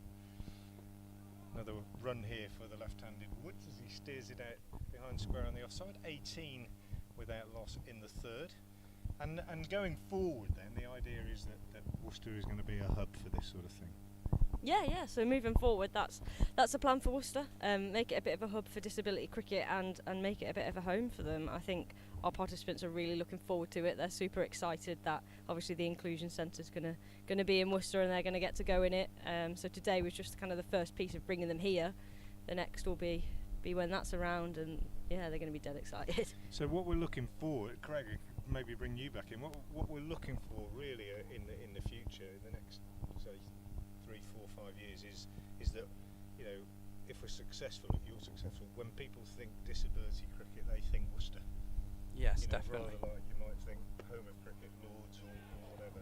Oh, great caught and bowled here by one of the disability cricketers here. That's Williams, I think, diving to take a right-handed catch, and the first wicket is down. Woods is out for 10. It's 19 for 1, the Taverners in the third over. So yeah, just Worcester synonymous with disability cricket? Yeah, 100%. That's what we want. I mean, the work that Lindsay's doing in the community and with the centre she set up has been absolutely fantastic. You know, the inclusion centre is the next piece of the jigsaw, so to speak. But what I'd really like to see is in 10, 15 years' time, we'll be stood on this balcony again speaking to you. And actually, I'd like to still be here. Well, if you are and if I am, what I would like to say to you is, look, we've got 3 or 4 players out here playing for England who have come through our disability pathway setup, because that is it. Yeah. Making cricket game for everyone, but give them the opportunity to get to the level they can get to. Absolutely fantastic. Well, you know, wish you absolutely all the best with the initiative. I think it's brilliant, and I just hope that Worcester. Well, I know the county club has embraced it. I hope that Worcester as a city and as a cricket community embraces it. I'm sure they will. And just, you know, thanks for your great work, and long may it continue and be very successful. Thank you, Great to Tim. have you here. Cheers. Thanks. Back to the cricket here. 19 for 1. Great catch off his own bowling by Williams to dismiss Woods for 10, and 169 the target. Further 150 required as Williams comes into bowl to the new batsman Costin, who drives up to mid-on, and there's no run. The end of the over. 19 for 1 after 3, and great to hear from Craig and Lindsay about that disability hub that is being set up at Worcester University, and great to be part of a day that is introducing that here at Worcester. David Townsend back alongside me. Made a good start here, David. 19 off the first 3. That was a heck of a catch, though, wasn't it? That was a tremendous way to get your first wicket to break the opening partnership, and just what the England physical side needed. So the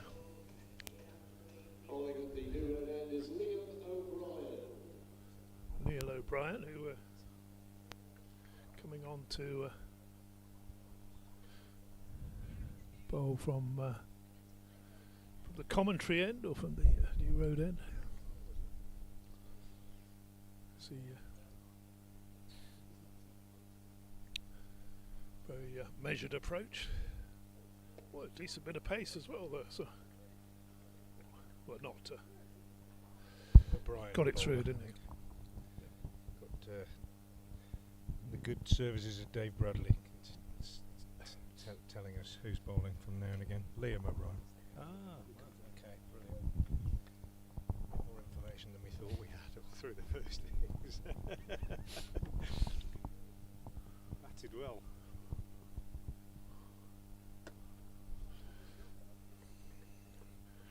Way for 4. Struck that really well, didn't he? Okay, you could say it was in the slot, Frank, but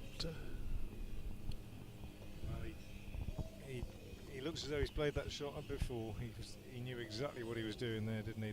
The old slog sweep, cleared the front leg. making use of these early overs, the power play overs, just the 2 fielders out, of course.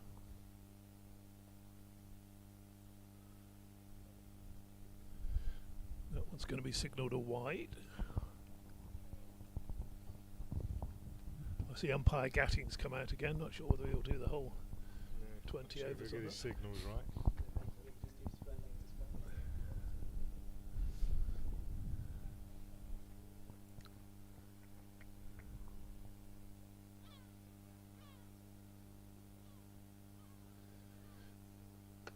Flowing drive, fancied a single, hit it a bit too hard really.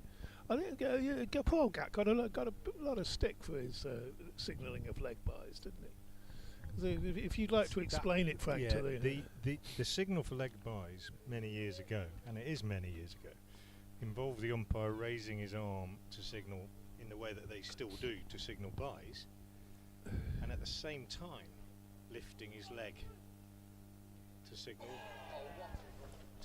leg buys. I wouldn't mind seeing that. Have we got a camera square on that we can have a look at that?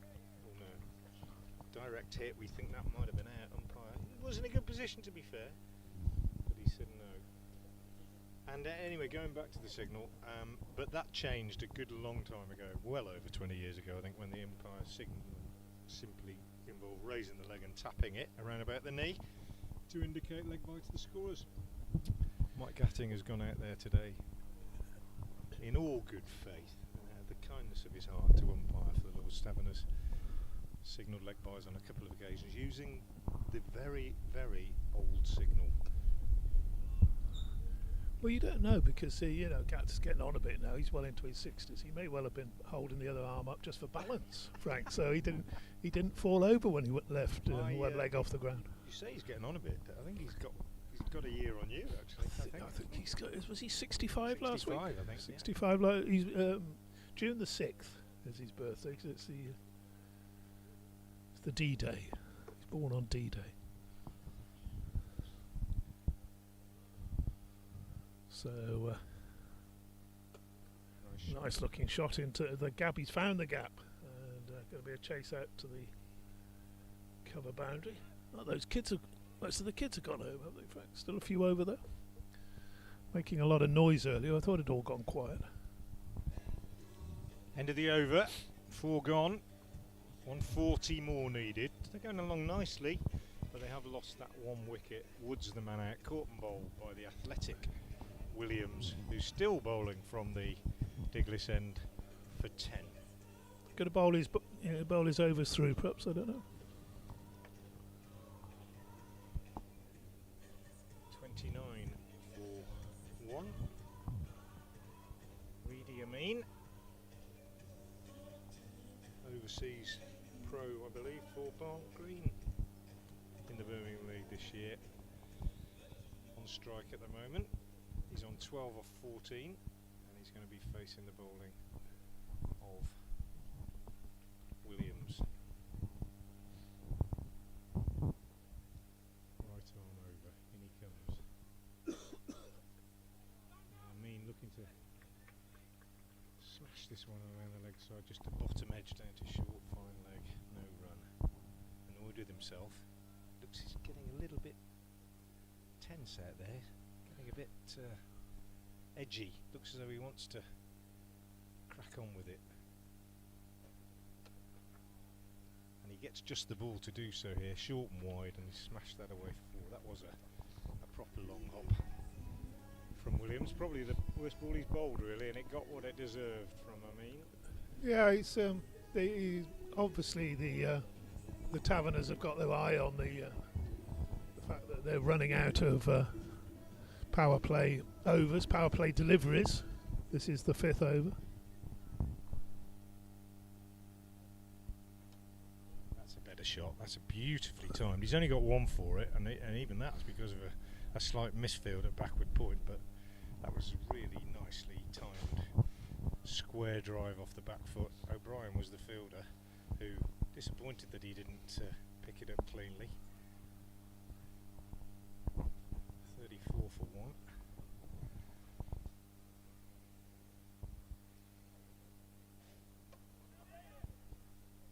This one not really timed. O'Brien again is the fielder who's unable to pick it up cleanly, and they're 3 for a single. 35 for 1.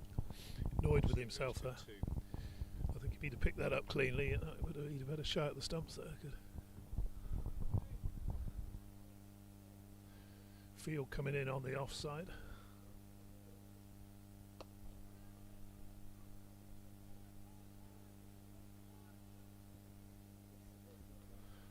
Again, excellent fielding in the deep, restricting them just to the single.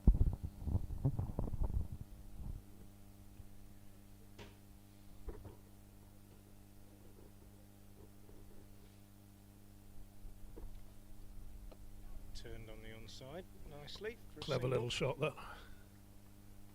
Keeps the strike. Good bit of counting. Costin goes to 3. End of the over. 37 for 1. Off 5. Nice start. Solid start. You want it to be competitive, DT. 7.5 and over, chasing 8 and over. 8 and a bit and over. Good That's start, it. It's a isn't good it? start. Wickets in hand, important, of course.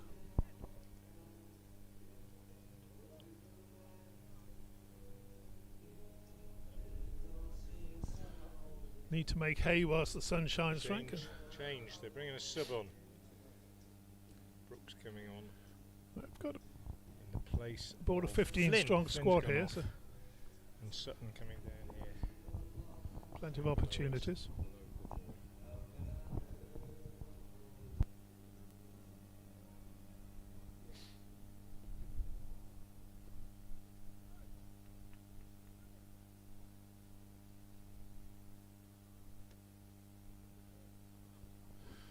Very meticulous field placing. Third man having to come into the rings before he can start this over.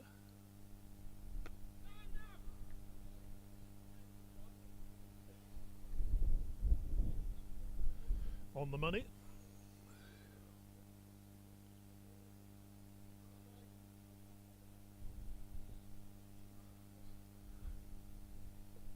Crowd beginning to build up, of course. There's a Rapids match on at the conclusion of this game. Swing and a miss outside off stump. Got a bit dark and a bit gloomy, David, isn't it? I think Light sunshine before. we felt the draft from that shot up here, frankly. I think that's what it is. Is that what it is? Oh yeah. And there was me thinking it was the old downdraft. If you're going to It's a swing, pleasant swing day hard. though. I think we'll see the crowd picking up in about another 45 minutes or so as they start to arrive for the big one tonight. Ooh, well bowled. I say the big one tonight, I don't mean any disrespect to this one, but Worcestershire Rapids against Derbyshire Falcons tonight. Well, don't want to overstate it, but kind of last chance saloon really. If Worcestershire don't win tonight, and I think even the slim chance of qualification in the Vitality Blast will be gone really. Oh! Not quite. Well bowled. Oh! He means it, this chap O'Brien. He's putting it in, Oh. isn't he? That one He is. banged in a bit short. Goes for the pull shot, hitting the mid-rip. That would have hurt. Well bowled. Good over so far. Last one of the power play.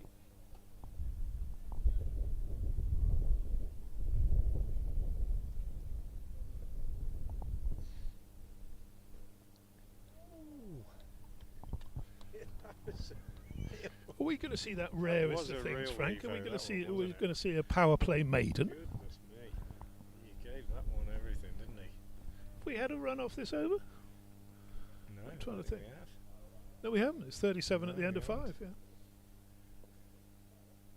That was a genuine. What would you be bowling here? Slower one, I reckon. You probably would, looking at that last one, wouldn't you? What do you reckon? Slower one, or maybe the Yorker.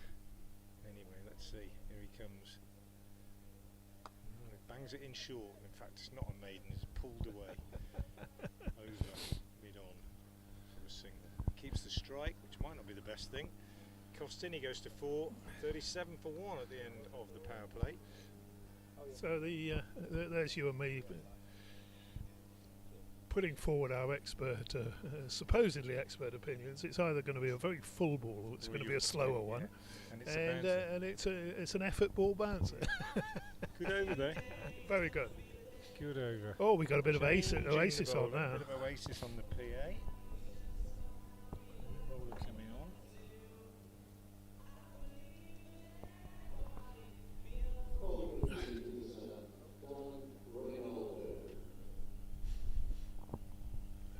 Who chooses the music? Is it Brad? Is it? Who chooses? The music. No, I don't think so.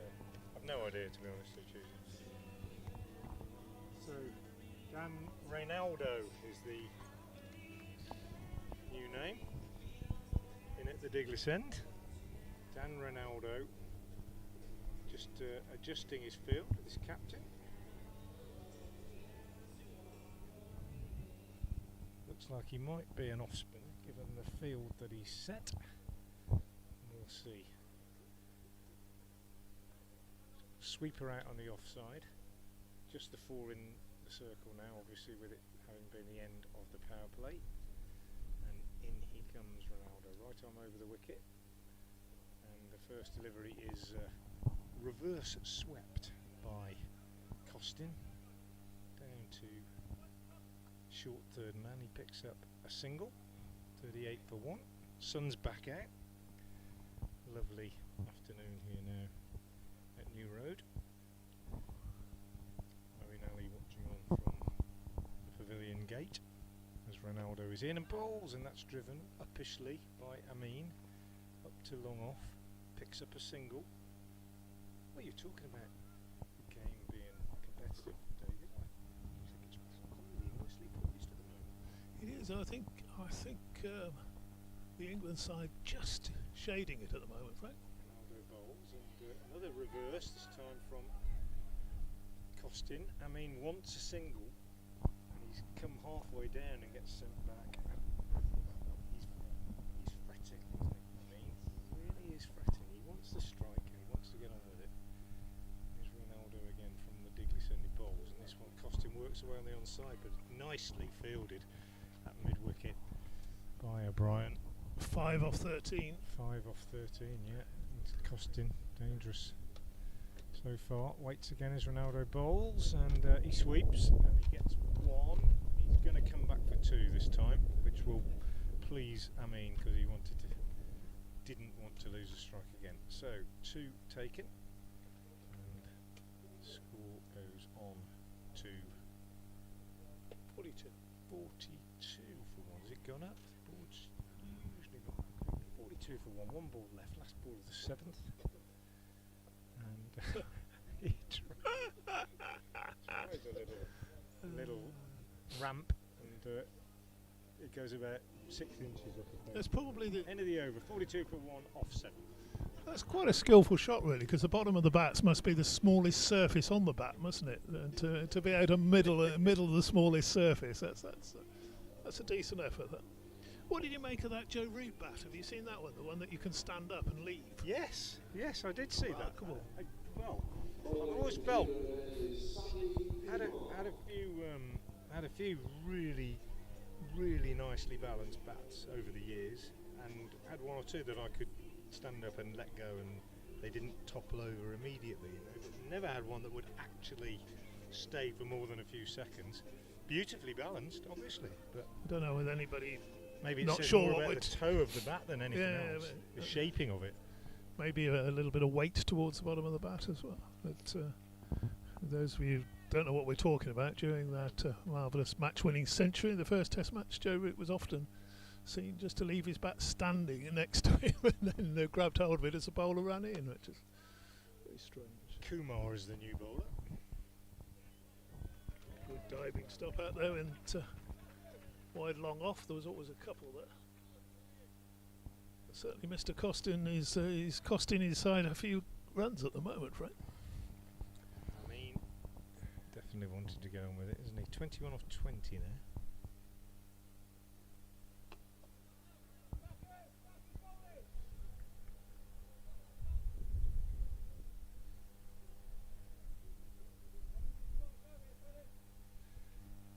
What would you do now, DT, if you can see that Costin's struggling? Would you actually bring in an extra man, saving one on the leg side? I think I would. You know, push one in there at mid wicket.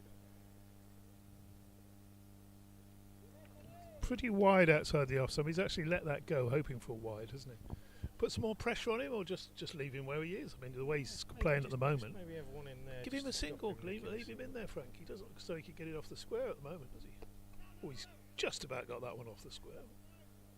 No, I mean to keep him on strike. That's what I'm saying. Keep Costin on strike. Keep Amin off strike. What would you do if he was on your team? Skipper over there in the pavilion, probably padded up to come in next. He's Might take him a drink. sub him off. Oh, down the ground, mighty hit that one. That's just about as straight as it'll go. That Amin one. wanted, isn't it? He wanted to get hold of it.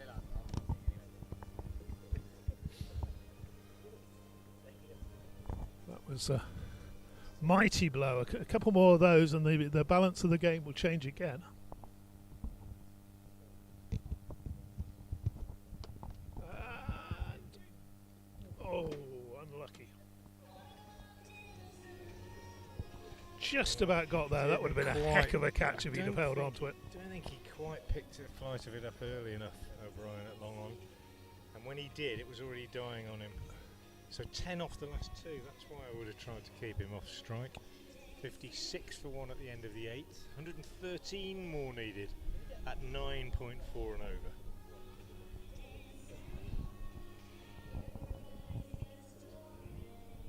But if you were to take Costin's innings out of the Taverners at the moment, they would have actually managed 48 off 5 overs, or 5.1 overs. So, you know, that's very good going. So. Yeah. But to be fair to him, he may be one of those batsmen that takes a while to get going and then really absolutely. launches into it. And I think that's what his side will have to be hoping for.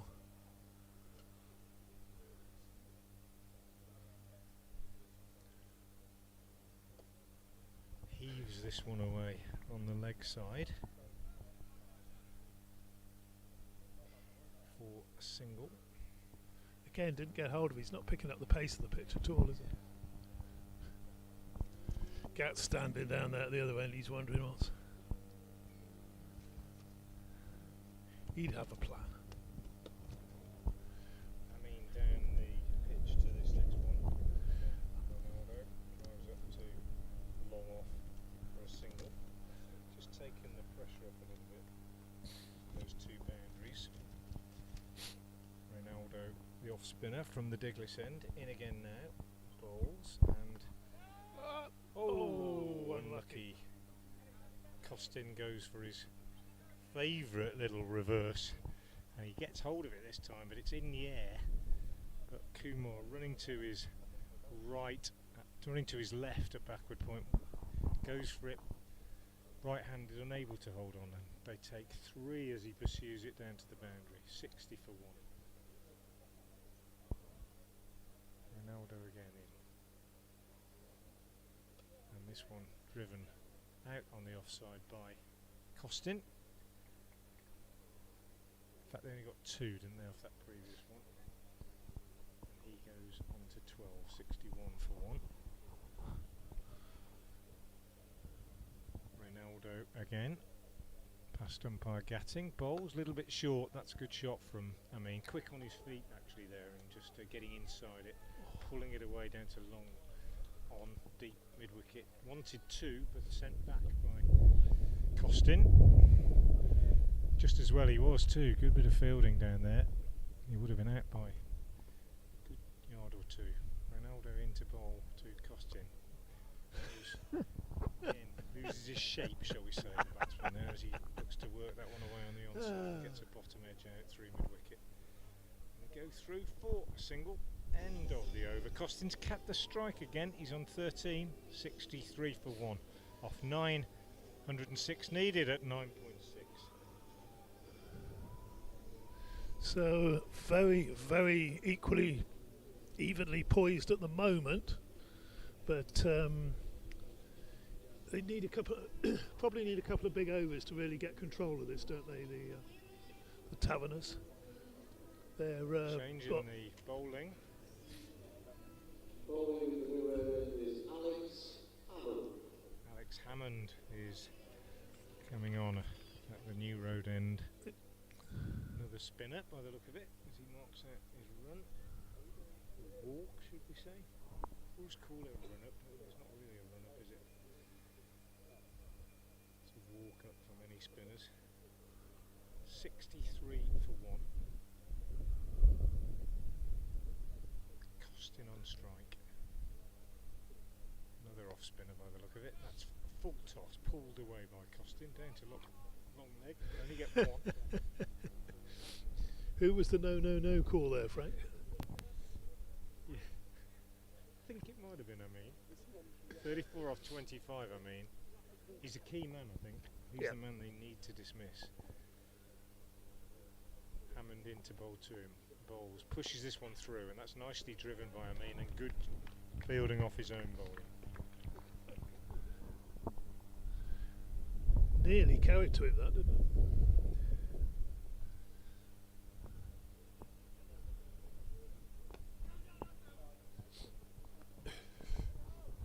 Just the single, so the real pressure on at the moment.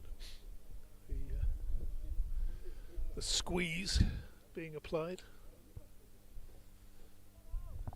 England team, they'll be pleased with this situation.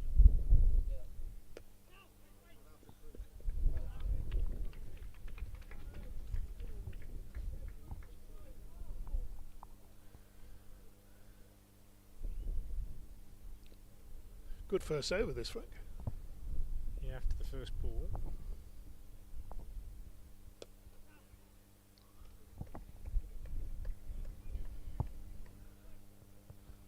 Just the 4 off it if he can get out of the over. Yeah. I mean, it'll be tied between going for the big shot and also getting a single. I think he's gone for the big shot.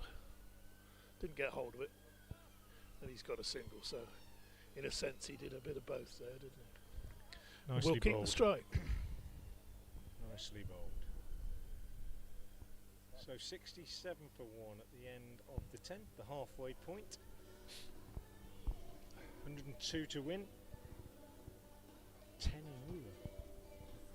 I think this stage 77 for 1 would be par. So they're behind a little bit. 87 for 1, where you would definitely say it was. Well, I always think hands of the 10 and over Taverners. is doable, but it's hard to do it for 10 overs, isn't it?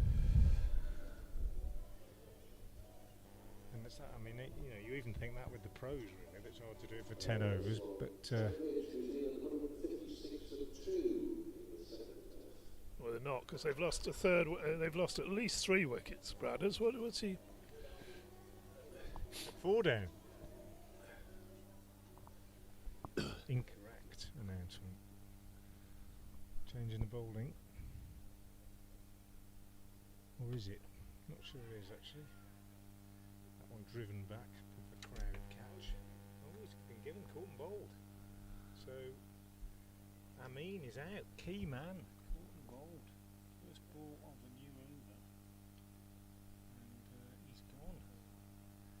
First ball from the new bowler, I think. We'll just have to check out who it was, but Amin's gone. That's a big wicket, I think, in the context. No, it was still Reynaldo, so well bowled, well caught, and the end of Amin's innings. And he was playing well. So you've got a man now struggling to find his rhythm, Costin, 15 off 24, being joined by a new batsman. And it's 67 for 2. I'd say that was a key wicket, DT. We don't know these two sides in any great detail, but it possibly just swung back a little bit in favour of the disability 11. Very much in favour of the disability 11. Although the number 4 coming out to bat for the Taverners he's got all the moves. He's got the warm-ups. He's got the little sideways shuffles that they do, and a bit of skipping and the loosening up. Looks the part.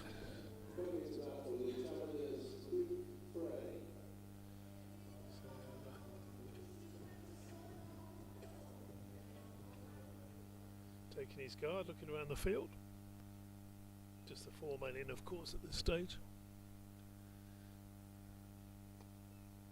And comfortably enough off the mark. Pushed into the gap. It's always one off the mark square the wicket, isn't there, when you get in these games. So 101 to win from this point, but got to do something soon. Got to make their move, the Taverners.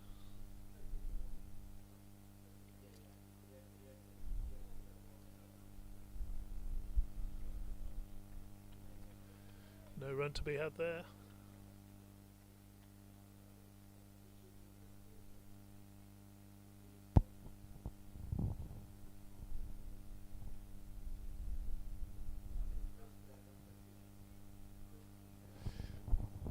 Bit of a stretch, bit of a fumble, so a couple more to the scorecard. Can Mr. Costin get going? That's what we want to know. Been out there a long time in T20 terms. Just falling short of the man at 2 more. short third man. Frank, in your capacity as a coach, would you reverse sweeping I'm with not the man happy, at just short very, third. very sane thought just going through my head.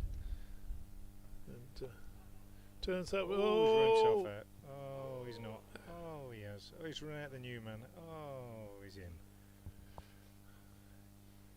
that was one heck of a mess up there. I don't know what was Chaos. going on. Chaos. Push it straight to mid wicket, call for a single, run, stop. The other guy's given up, an overthrow, the ball coming back in.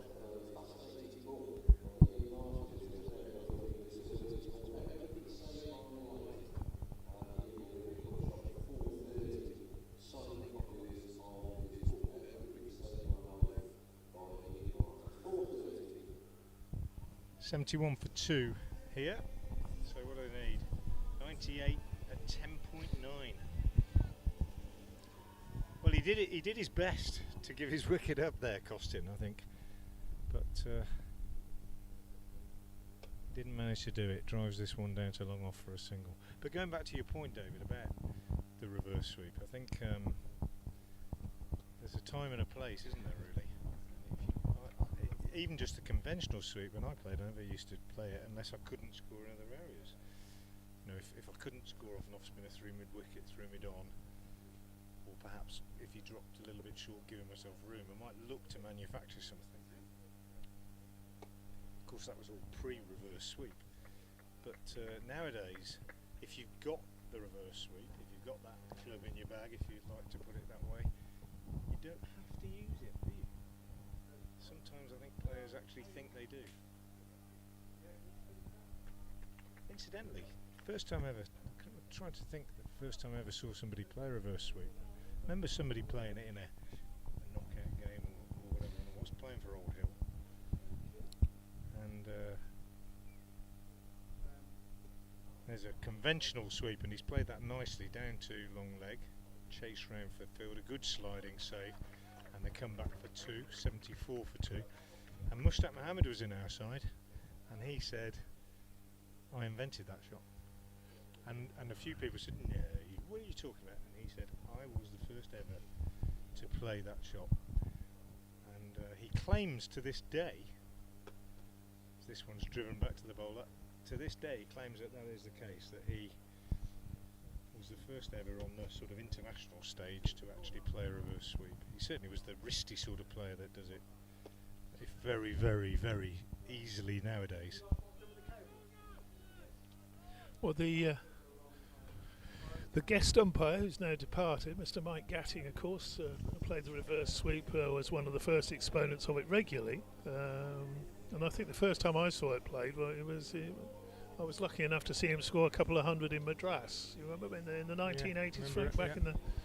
Yeah. Everything was in black and white in those days, I know, but, you know, it's Well, Mushtaq reckons he played it in the 60s. yeah, Yeah. I can believe it, Yeah. because it's... When cricketers think about the game and think what they can do and areas that they can score in, you think, well, how do I get to score in that area off an off spinner? And then if you've got enough time, you think, well, if I played the opposite way round and tried a couple of times in the nets, and away you go. And England actually banned it for a while, didn't they? I think Peter May, when he was chairman of selectors, he banned the reverse sweep. Well, I think there was some discussion, wasn't there, about the difference between a reverse and a switch. Oh, that Yeah. they talk about that being illegal actually, rather than just Changing the bowling here, got a new man on at the Diggs end, bowling left arm around the wicket. First ball he bowls is swept away by Frey very nicely. Out to a square leg fielder. Bridges is the new bowler. Left arm round, slightly round arm kind of action. He's in there and bowls to Costin, who plays that reverse again unsuccessfully. Ball runs out on the offside movement. no, this is not good play, is it? I mean, you'd almost want to do a hamstringing one and retire hurt or something, wouldn't you? If that was this going on, frankly. I'm going to remove you from the commentary, David, briefly, because we're being joined by a guest. Sorry. Going to be joined in a moment by the chair of Worcestershire County Cricket Club, Fanos Hira, who's coming up to join us on the balcony in the afternoon sunshine. Another single there to Costin. Takes takes him on to 20, 77 for 2 now in the 13th over. The target is 169.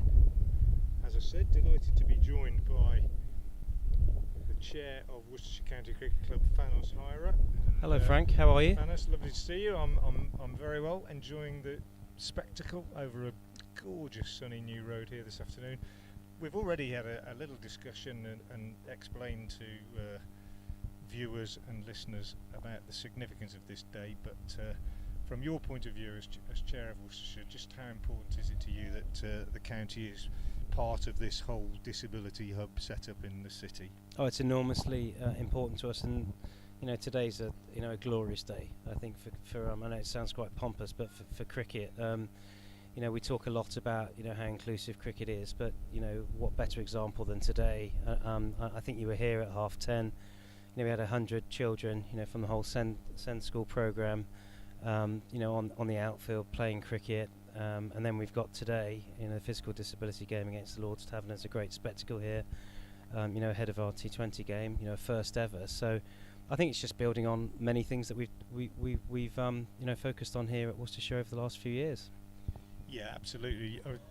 I don't think anybody is more aware at the moment than we are as followers of the county game of how important it is that the counties are in really important parts of their communities, as the game is under attack to some extent from some quarters.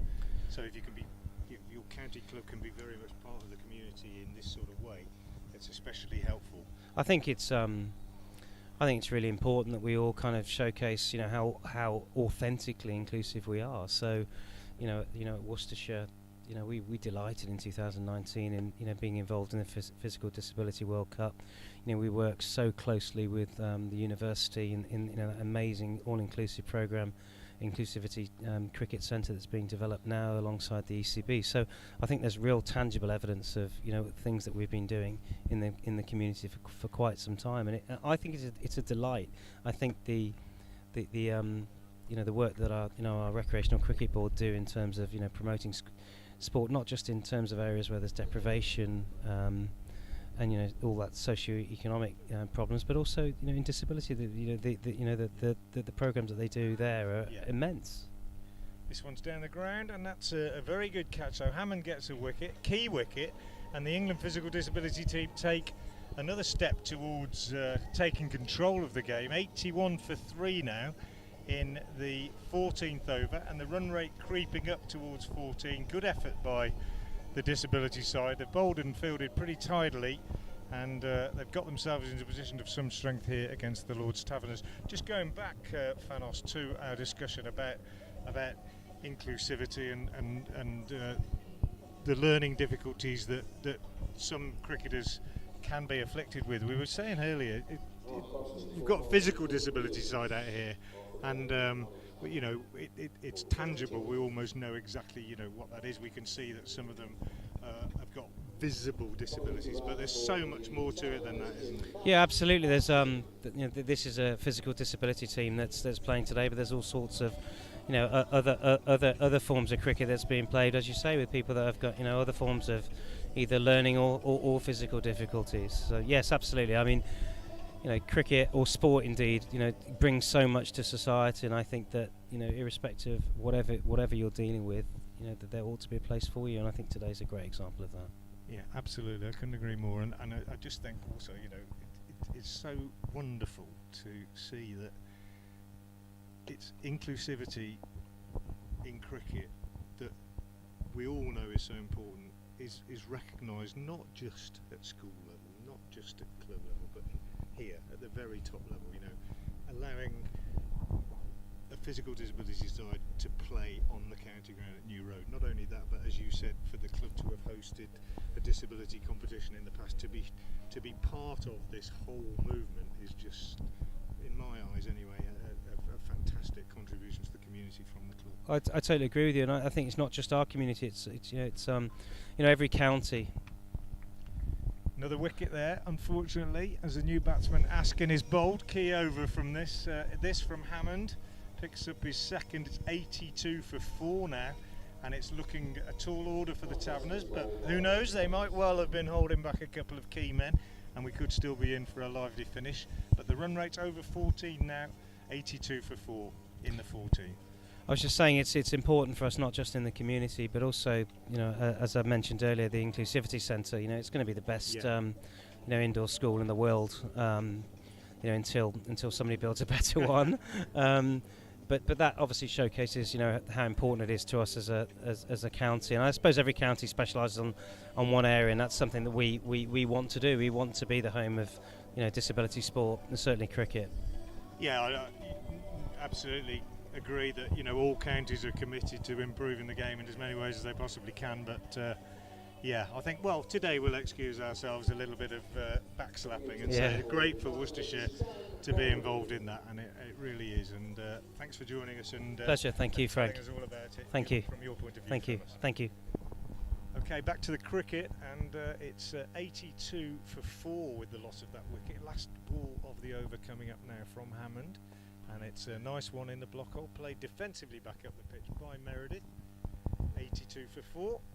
Meredith, who is one of the players in this Lord Taverners side that's playing at a high level in club cricket, it might well be that he's going to come in and have a real go at this, but it's a tall order now, 14 and a half, an over required, 6 left and 87 needed.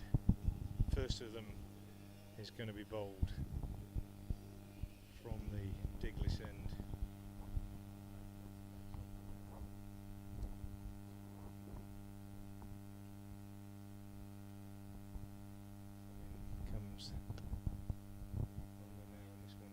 Straight back to him, fielded off his own bowling. Good stop, in fact, didn't appear to know a great deal about it, but good contact made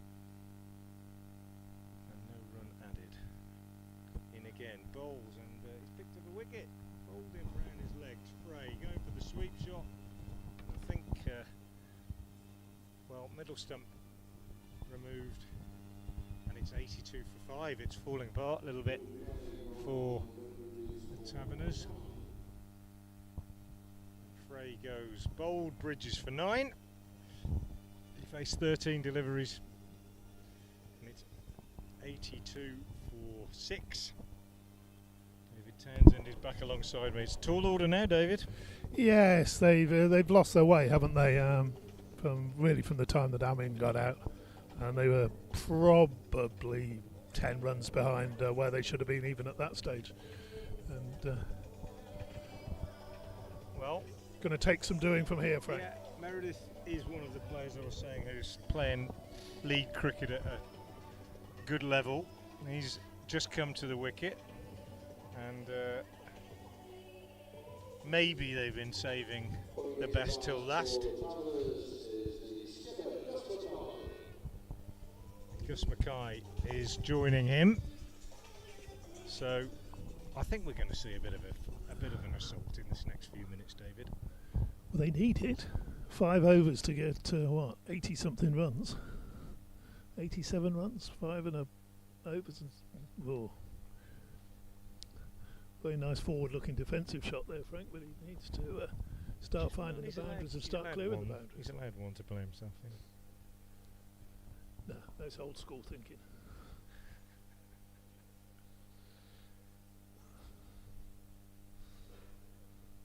Oh, that's nicely bowled, isn't it? That's nicely bowled. Really held that back. A little bit of flight there, wasn't it? It's got a kind of slingy, low sort of action, but he's got good control of change of pace, I think, Bridges. Quick one. Oh, he's out, run out. England physical disability side they've missed a few chances in the field, but they've been keen, haven't they? They've been sharp, and I'll tell you what I think they've done. They've got key men in the right places, haven't they? We've got a couple of fleet-footed chaps in the circle there, and that's paid off for them. 83 for 6. Well, far be it from me to say, but you're in the 15th over. You need to score at 14 and 15 and over. And we've seen two forward defensives and a push to mid wicket in that over. You know, it's. Yeah. I think the disability side are looking strong favourites at the moment. Oh, the game's won, isn't it? Really. What do we got left? We got 5 overs and 1 ball, and they still need to score 86 runs. And my man Jamie Goodwin hasn't even had a ball. Hey, after all that. 83 for 6. What a lovely day it's been here at New Road. Lots of children with learning difficulties being coached and encouraged on the field this morning from the SEND schools of Worcester, and this afternoon a game between the Lord's Taverners and the England Physical Disability team, putting on a smashing game of T20 cricket out here this afternoon ahead of tonight's clash between Worcestershire Rapids and the Derbyshire Falcons. Is that your glasses, Frank? Here's Bridges again. My glasses, what, have they gone over the edge? No, just off the table. Oh, At the end of the table. Yeah, I'll get them, that's fine, I can get down. I might not be able to get up again. It's the end of the over, 84 for 6. 17 and over now. It's asking a lot. What, me getting my glasses? Oh dear, you're going to be able to get back up, old fella. fine, don't You're worry. like, oh. This is a fiddle, David, as you know. 84 for 6. Yes, 17 and over. What do? You just got to. Or do you go for it? You just got to go for it, surely. Or do you just enjoy batting on a lovely sunny afternoon at New Road, stroke a few around and finish on a 102 for 7 or something? Ben Sutton, local boy, went to the grammar school in Worcester, and played in the first 11 there for 2 or 3 years. Plays at Barnard's Green in Malvern, just up the road, and he's going to be bowling to Tim Luckhurst, not Lockhurst as the scoreboard says.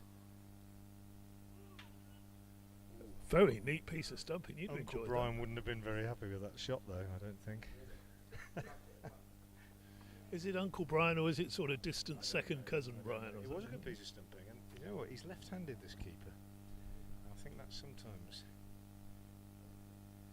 you take a ball outside the off stump and whip the bails off with your inside hand. If you're left-handed as a keeper, it can look, well, not just look, it's quicker than the other way around, just as a right-handed keeper with a left-hander, and that's what it was like. He's been good, the keeper, I think. The chap that got the runs, I think it is. Yeah, it is. The opening batsman. They batted all the way through. He's hogged the game a bit. Mr. Thomas, I can't do my doubting Thomas line a third time. He's can I? hogged the game. How did you get on? Yeah, it was alright. I batted all the way through, kept wicket. Very tidily. Had lunch. I batted very tidily, according to Frank Watson, who used to be a keeper himself. Yeah. Not so sure about the bloke that was with him.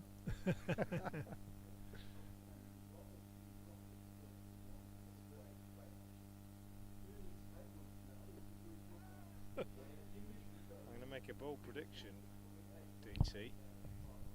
They're not going to get these. I might make a bold prediction Soon enough.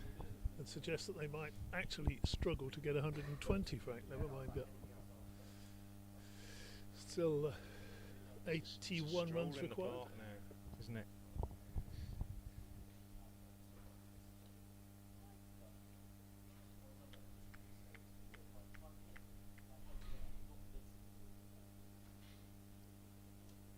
Again, another little nudge and looking for the gap, but that's not going to bring you boundaries.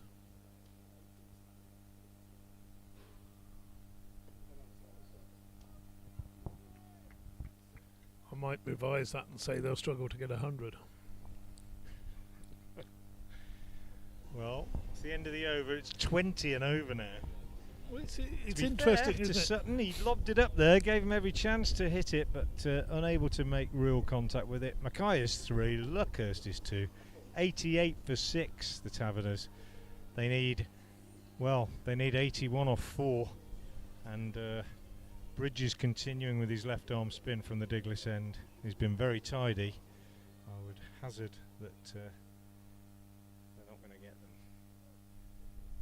But they'll have a go, I'm sure. Mackay on strike. Sutton. Sorry, Bridges begins a new over from the Diglis end. Oh, well caught. Really good catch at long on. Super catch. Struck it quite well, but I was going to say that's nicely the judged. Nicely judged. first time that they've really got hold of one and picked the fielder out. That was Williams who took that really good catch off his own bowling before. He's obviously got a good pair of hands, hasn't he? Judged it nicely. And took the sting out of it in a kind of experienced way by just sort of falling to the ground as he took it, didn't he? They've Good looked catch. very competent in the field, haven't they? The Yeah. disability 11. I think they've been an as you impressive unit, actually. Have you said it missed one or two? You know, there've been one or two missed fields, but generally they've looked the part, and Yeah. the batting was good as well. There didn't seem to be any weaknesses in the batting. No, they've been good. Impressive performance from the England Physical Disability 11, and they haven't had a lot of cricket together as a unit. I was talking to one of their players this morning, and he was saying that, you know, with COVID and everything, it kind of disrupted their programme completely, the disability side, and it's the first time they've come together really for quite some time. So it'll be nice for them to sort of feel that they've got their whole programme back on track. Layard is the new batsman. Bridges to bowl to him. Second ball of the 17th. Get some runs here. Good start for the youngster. Clips this one away on the onside. That's 4. Full toss, got what it deserved, but nicely put away. Didn't try to overhit it, did it? It just struck it very nicely. Perhaps coming in a bit low at number 9, Frank, from the look of that shot. Maybe. But the Taverners, bless them, have looked what they are, haven't they? Since about the fall of the third wicket, they were, they're a good amateur side, if you like, enjoying their cricket. Oh, nice. Played that well. Lovely little steer through the vacant slip area.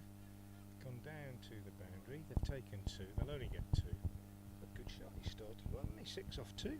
Not enough, but it's a good start. Not a number 9 in my book.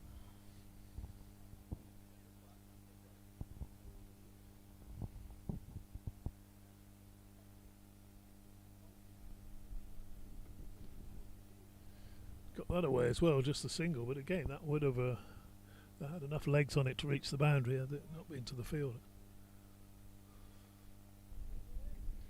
Apart from anything else, you know, for a lot of these guys, especially some of these guys playing for Seven, it's just been an absolute thrill to be playing out there in the middle at New Road, won't it? Yeah. Be many people who've played cricket to a very good standard in this part of the world who never get the chance to play out there. That's a fact.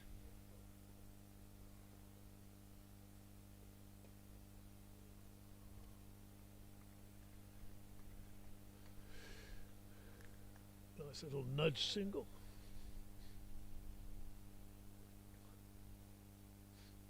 The scoreboard's gone wrong, Frank, hasn't it? Just gone to sleep briefly, maybe. Chipped up in the air. Gets a 1.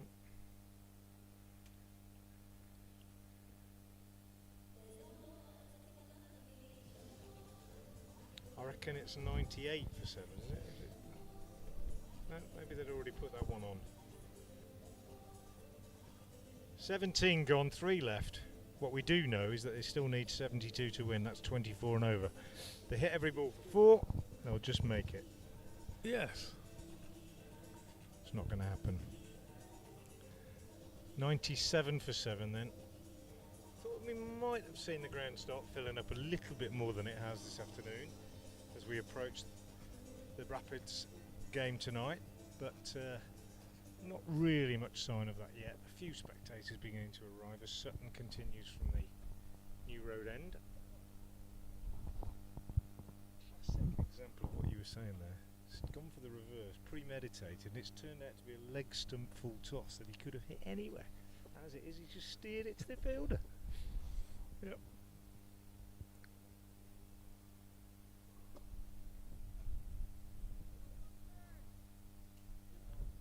He's not Too channeling easy his now, isn't it? uncle Too Brian easy. at the moment, is he?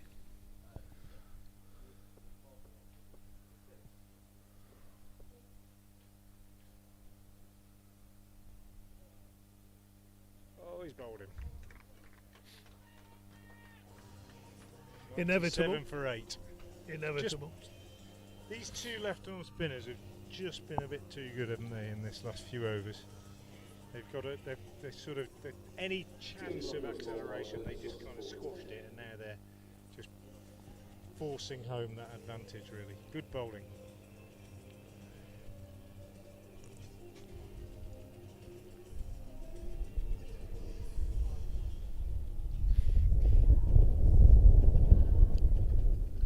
Wind picking up just a little bit of breeze. It's going to be lovely for tonight's match. Yeah, Worcestershire against the Derbyshire. big one.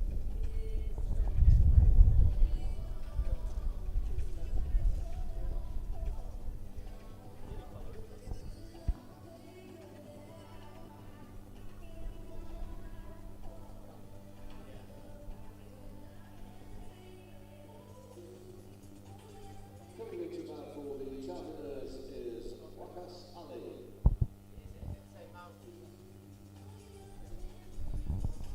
Wakasali, the new man, 97 for 8.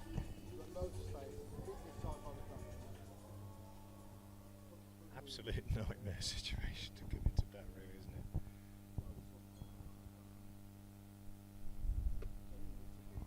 That's a single, first ball.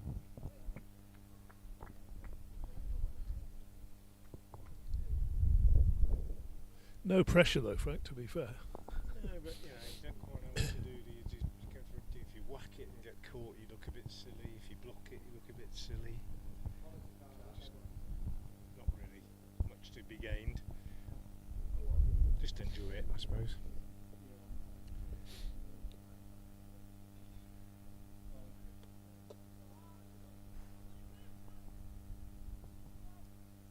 Chipped up by Leon, gets a run though. 2 off 2 for him.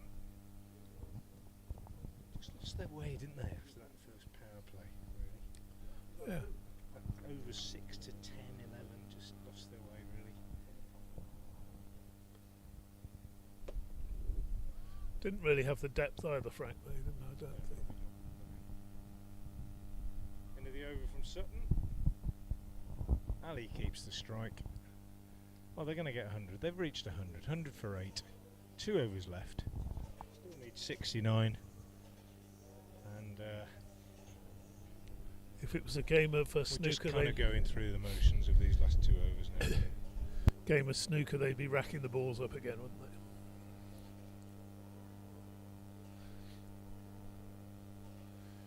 Tension, excitement has gone out of the game, and we can now just sit back and enjoy the sunshine. You were saying how important it was for the game to be a contest. You do, you do. Kumar's coming on again. I think he bowled a few leg breaks earlier, didn't he? 100 for 8 as he comes on. 2 overs left. So the question is, will they bowl them out? Will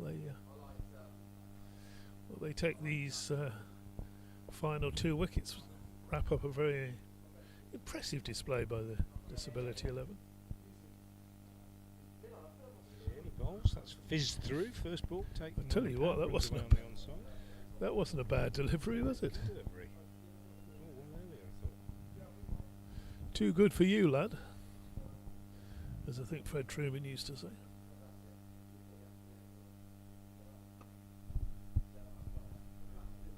Bit short, just pulled back past the bowler for 1. 101 for 8 now. Game over really as a contest. The Taverners falling well short. It's going to be a comfortable win for the England Disability 11. And well deserved. They've played the better cricket, no question about that. Look comfortably the better team, don't they?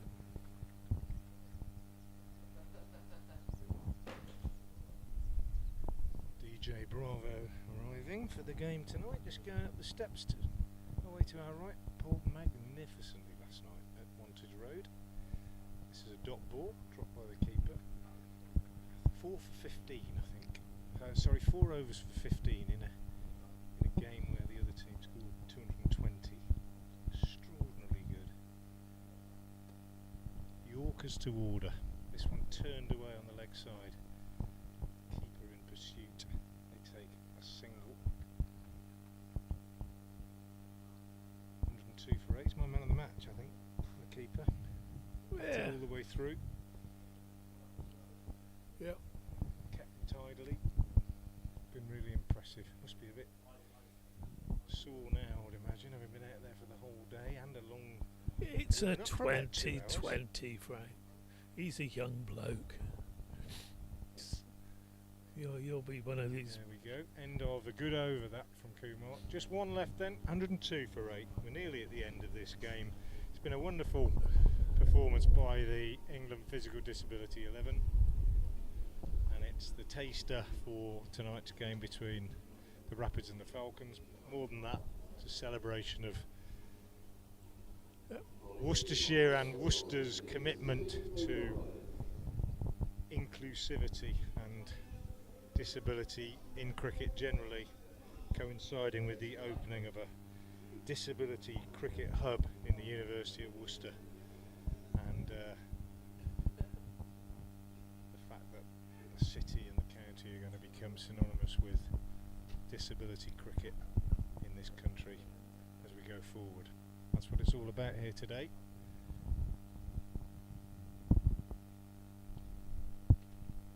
Last over of the game about to begin.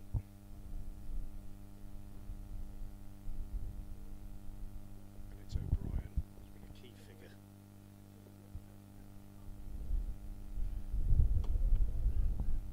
Yeah, I think he'd be my other contender for man of the match. Brian, he scored. Yeah. He scored runs quickly when they were He's been needed. involved, fielded well too, I think. Baldy, again there's a bit of devil in that delivery. He's banged it in. He's not just going through the motions. Bowled with a bit of pace at times as well. Quickest one we've seen today, quickest bowler we've seen. I think so, probably.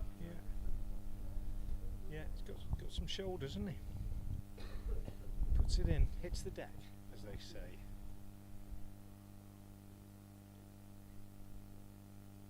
Oh, he's bowled him.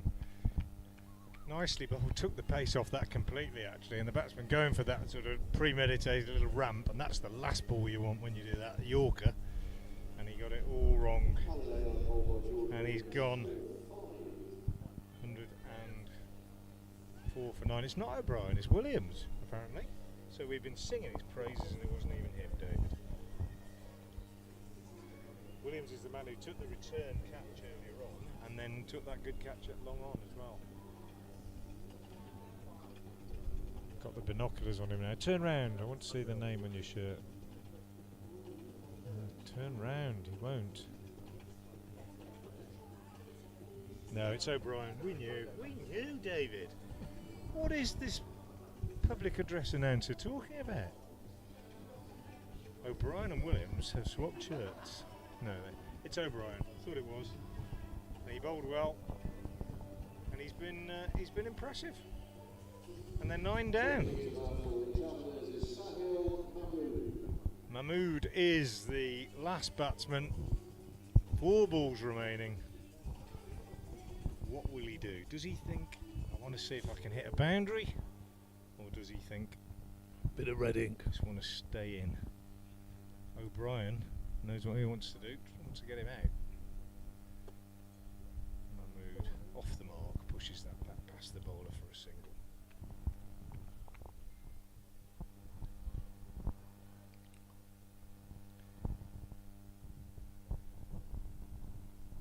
Bit of formal business coming up, David, in the marquee this afternoon in about 10-15 minutes' time. A few speeches from various honoured guests here today.